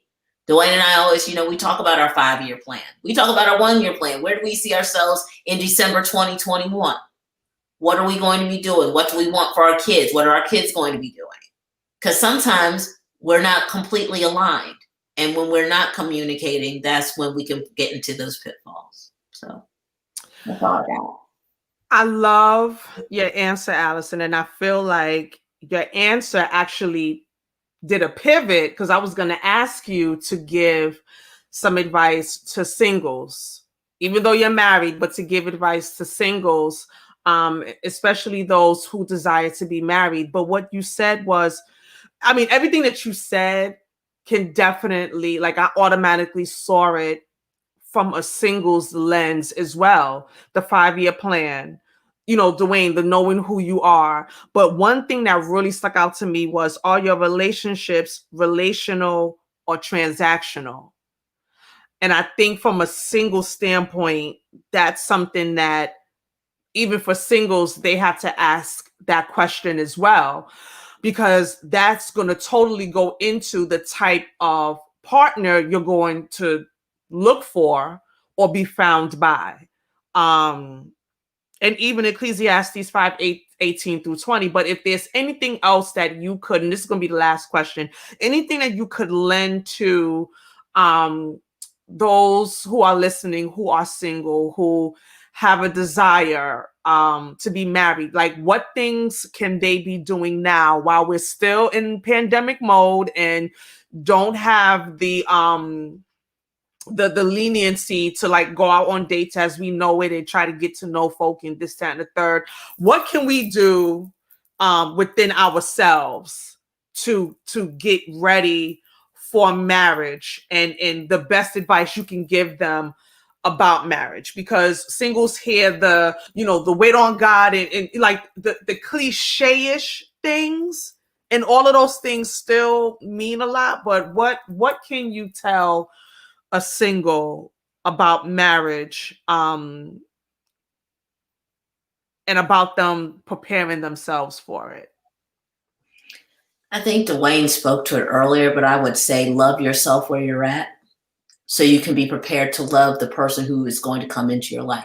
I'm not going to say it's all in God's timing and all of God's plan, because I heard that in trying to get pregnant, and that just, you want to talk about something that ticked me off? Wow. I could not stand it when somebody, that's why I said, just tell me that you're sorry for my loss and that you're praying for me. Because when you, the one thing I don't want to hear is it is all in God's plan. Yeah, I got that. But that's not where I am right now. Where I am is in a place of distress and anger. But what I would tell singles is to love yourself where you're at so you can prepare yourself to love others and to have others love you. That's a transaction. And there's the transaction. It's also the relationship. And what I'm going to tell you something else we ain't going to do. We ain't going to shame other folks neither.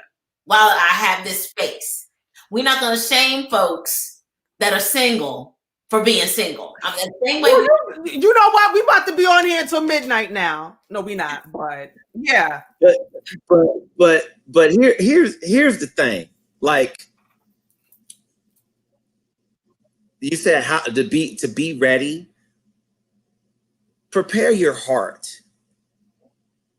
Again, marriage is hard. Women, are you ready to serve your husbands? Men, are you ready to humble yourself and serve your wives? The humble. Oh yeah. You know, are you ready to do that? I can give you countless examples. You know, the most of all the things that my loving wife has done for me and with me, one of the most admirable things, there's two things that have been the most admirable things. One of the most admirable things that she's done for me is make me a plate of food. Something so simple, right? And look at her fall out. She's slain in the spirit. But, you know, the piece about this, like you talk about training, shout out to Nancy Jernigan because she trained her daughter and her daughter didn't like it. Allison, ask your husband, ask Dwayne if he would like something to drink. Allison, ask your husband if he would like some ice in his cup. Allison, will you get a glass and pour it for him? Like, she showed her how to do that, and she totally rejected it. It wasn't even me saying, yo, why you ain't gonna make me a plate of food? Why you ain't gonna do this? Why you ain't gonna do that? Like, her mama trained her, and she couldn't stand it. But her mama been married for 40 plus years. Hello. You know, second thing my wife has done and I'm not even trying to get it. I'm not even trying to get no help. I'm not even trying to talk her into doing it. But when she has humbled, excuse me, when she has humbled herself at the most, she has done the thing that I know for her, she totally didn't want to do. Worst thing in the world for her to do, but she knew it meant so much to me. I'm gonna see if she got it right. What do you think it is, sweetheart? Wash your feet. That's right. She done told you a couple times how much she don't like it. That girl washed and rubbed my feet. Was you sick? No. No. You did it just because? Oh no, OJ Harris, who I know is listening as well on this daggone call, that it had the epiphany that we were going to do this thing for our husbands on this retreat, which I was absolutely like, I ain't doing it. And then they're like, well, we gonna do it. I'm like, OJ. I was like, once again, here's what we not gonna do. And sure enough, brought all the stuff in. Yes, clapping on syllable. And I was on fire but she's done it at home. She ain't gonna tell you that. She talking about OJ. She did it in her house. That girl right there on the other side of the screen, no prompting, no assistant, no, oh, let's do this. She was like, why are you bringing up old stuff? Because that's how much it meant to me. Oh, because that's how much it meant to me. So, when we do things that we know our spouse loves, even when we can't, like I don't like Harry Potter movies, but I know my wife loves to see. Now I can be like, but Harry Potter was her thing. And I knew that Harry Potter was her thing. I bought her the book. I took her to the movie. Now, I fell asleep, but I took her to the movie. You was there. I was there. I was in the building. I was in the room where it happened. I did it.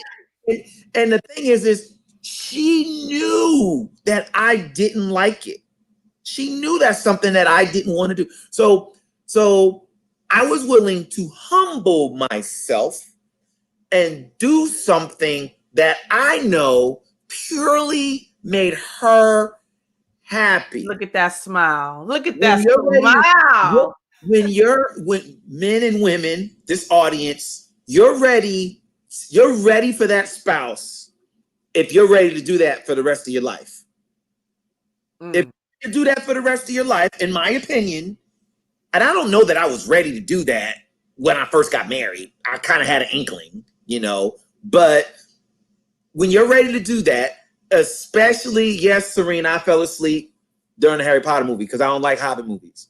It ain't a Hobbit movie. Anyway, so when you're ready to do that, then you're ready. You're like you're ready, but you got to get there. Like if you're ready to do that for a friend, like your friend is a ride or die.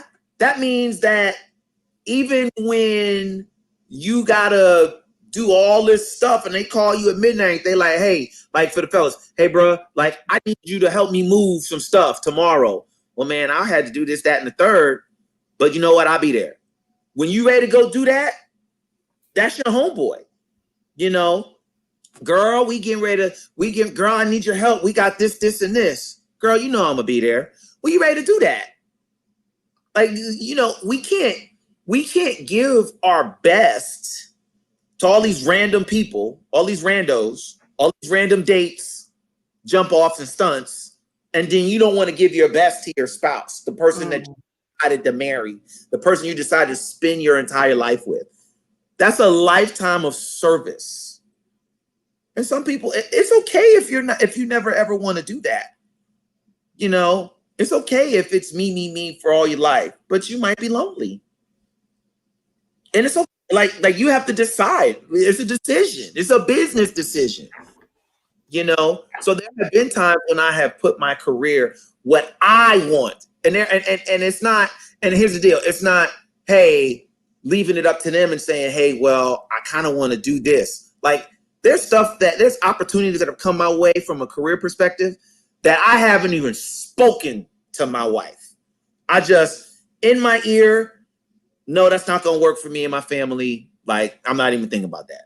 Like, just in one ear, out the other, not even processed, not even worth a conversation. Like that's not going to happen. I'm not going to go home and bring that to the table for conversation.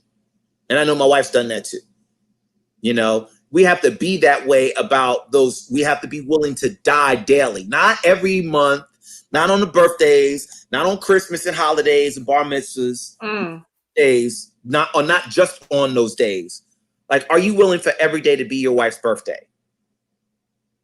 Because her birthday ain't about me. When I go buy her a gift for her birthday, I don't go buy myself a gift too. I'm celebrating her. And when she's ready to do that and celebrate me in the same way, well, then we got rah-rah. Like I want to be, my wife's a cheerleader in college, for those who know her, right? I want to be her biggest cheerleader. I want to be her biggest cheerleader. And I want her to be my biggest cheerleader. So when you're ready to do that, you might be ready for something. That's my opinion.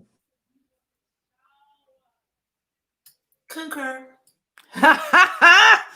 Okay. One last thing, Alison, if you wouldn't mind sharing your Joshua 1 and 5 blog. You can either speak to it or you can put it in the comments just so that it can stay there. Because during this season of the holidays and stuff like that, we know that people deal with grief and things like that, and we don't want to exclude the grief of losing a child, especially during the holidays. And I think that there's going to be some women that's going to want to check that out to help them. So yes, I put it in the comment. It may say private chat, so I don't know if it actually showed up, but it's Joshua15 spelled out .net. And they're, even though the blogs in there at the time, they're, now 5 years old, they're still relevant. I think you can apply it, not necessarily even to, the fact that I was going through the loss of a child, but you could deal with it with the loss of a parent, loss of a job. One of the things that we talked about, when I said it's all in God's plan was something I didn't want to hear. There's an actual blog post on that. And so, there's a lot of stuff that talked about being angry in the moment. It's okay to be angry. God knows it's okay for us to be angry. That is an emotion that He developed. And so that one's okay. It's okay to not be okay. It's just okay. You just don't want to stay there. Right. So I think those, once again, the blog is still relevant even 5 years later. Part of me have actually wanted to bring it up, go back to blogging and writing, just over once again, Miracle Malachi, and doing some updates, but also speaking to, I spoke to my heart at the time because I was going through such grief. Part of me wanted to blog about the fact, once again, our lives are not perfect or easy. This time in navigating with Caleb and ADHD has been extremely difficult. And I've wanted to blog about that, to let folks know that, once again, they're not alone in this feeling of, especially in quarantine, somewhat helplessness, because the resources may not be there for our kids that have special needs. For those who have lost a parent in this past year or in the past couple of years, a sibling, to COVID or not COVID, cancer, Dwayne's and our prayers are with you in this time, even though we get ready to rejoice on the commemoration of the birth of our Savior. We are just this time does not fall fresh, or it does not fall on deaf ears, and that we all need each other to to navigate this space, even from far away. Folks, you contact me on Joshua15.net. Folks know how to get me on Facebook. Once again, but once again, when I start writing, I tell the truth, and sometimes it's what folks don't even want to hear. And sometimes Dwayne gets mad because I will tell the truth. a little bit too much or a little too well. It is a crazy times we're living in, but I think still all of it is ordained, and that God has not brought us this far to leave us or forsake us, which once again is Joshua 1:5. Amen. Amen. Dwayne and Alison, I mean, this is probably the longest episode I have had, but no, I already prepared. Sorry. No, you don't have to be sorry. I've gone on rants by myself, so I'm pretty sure that those who tune in are glad to see somebody other than me sitting here for these hours running my mouth. But it was time well spent. I thank you so much again for agreeing. I thank you for your time. I thank you so much for your transparency. So much. I thank you for your openness, your sharing. I have no doubt in my mind that there are going to be so many people who are going to glean and be encouraged, especially during this time. I believe that there's going to be couples that, we've cultivated some hearts tonight, I believe, and they're going to go to sleep with this on their mind, and they're going to think about, wanting to give it one more shot, or having those cultivating conversations even after this. And even the singles, just really, really thinking about that transparency, that, the transactional, relational. Are you ready to serve forever? Like, you guys dropped so many nuggets. Thank you for your service. Of course, I meant to say that in the beginning. Thank you for your service. You are a Black, powerful couple, powerful in the spirit, powerful in the natural. Thank you so much for just speaking life. We have a friendly face. We have Black Love Doc, and we have all of these different platforms that talk about Black love, which is great.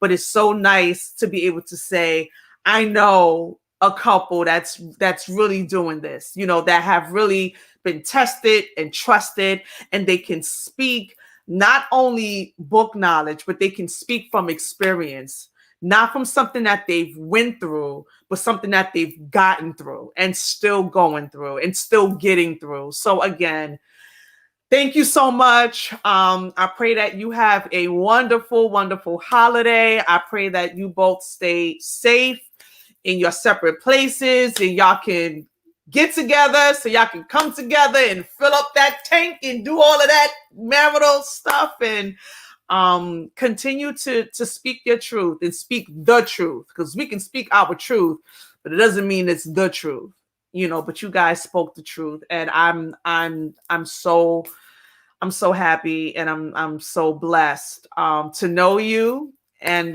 for us to have this connection, and again for you to take out 2 hours and 22 minutes of your time on a Friday night to come to my little old podcast. So well, we love our SU people. Sure do. Lead orange all day. When the mothership calls under the banner of the orange, we're gonna be there. Number one. Number two, we love we definitely love talking about our marriage and our relationship, especially in a space that will help other marriages, because we don't have it figured out either. So thank you for giving us an opportunity to pour into one another, even for 2.5 hours. Like, I got to see my wife for 2.5 hours tonight. Everybody wins. Everybody wins. Everybody eats. Everybody eats. And so whenever you call us, whenever you need us, you ain't got to say nothing but a word. And we will be here in this forum, whatever the topic. If we can't do it, one of us will do it. Whatever you need, just don't ask me, just task me. Wow. Don't ask me, just task me. I'm gonna have to watch my own podcast again with a pen and pad so I can write down all of these little nuggets. It has definitely been a pleasure and a blessing, and we wish you and your viewers and everybody on the podcast a blessed Christmas and New Year, and we pray for. And and as I've put out before, like if anybody needs prayer, just go ahead, raise your hand. You can shoot me a message. I'm a firm believer that, when I pray, God answers prayers, and He's answered mine. He's answered a couple others of mine that I know. So by all means, I'll be praying for everybody who was listening. Whenever you need us, like Dwayne said, we will be right there. We will answer the call. Flag we love. Always and forever, bleed orange. Thank you, guys. So I'm going to release you so I can give my closing remarks. But again, thank you so much. Happy holidays, Merry Christmas, Happy New Year. And yes, we will definitely, I will be calling on you guys, separately and together, because you just have so much wisdom. So love you guys. And Love you too, girl. No problem. forever. SU forever, all of that. Until next time, fam. Talk to you later. All right, babe. Later. All right. Wow. Okay. So for those of you who hung out all 2 and almost a half hours, thank you for sticking through. For those of you who are going to watch the replay, I appreciate it. I think that this is an episode that's you're going to have to review it over and over and over again, because there were so many nuggets. I hope that somebody's heart was cultivated to stick in there in your marriage. As a divorcee, I will tell you that divorce is not fun. It's not fun. It's traumatic. I've talked about it before. I might do another podcast about it. I will do another podcast about it in 2021, but it's a tearing away. So if you can find something that can serve as a catalyst to jumpstart your union again, your children are counting on it. If you have any, your family is counting on it. Your tribe, your community is counting on it. Find the one thing that brought you together and pivot and try to, start afresh. Next week, we're going to keep on with this theme of pivoting, and we're going to talk about pivoting our mind and pivoting, our thought patterns. And I'm going to have a marriage and family therapist with me as my guest next week, because it's the week before Christmas, and we know that these are trying times. And during these times, there are a lot of people that are alone, whether they're in a relationship, they're in a marriage, and they feel alone. People who are actually alone, and alone completely, not having, a spouse, a boo, children, pets. They're just alone. And we'll be coming up to the week before Christmas. Did I say Thanksgiving? If I did Christmas, I haven't eaten yet. I'm hungry. So we're gonna have a marriage and family therapist to talk about grief and talk about just our mental capacity during the holidays. So again, this is Cultivating Conversations. I'm your host, Stacey T. I thank you for tuning in. I thank you for tuning in again. I thank you for subscribing and liking on YouTube and Facebook. And I will see you guys next Friday, next week. So drink your water, wear your mask, be wise, be prayerful, be attentive, love yourself. Let's love one another, please. And until next week, I will see you then. Peace out.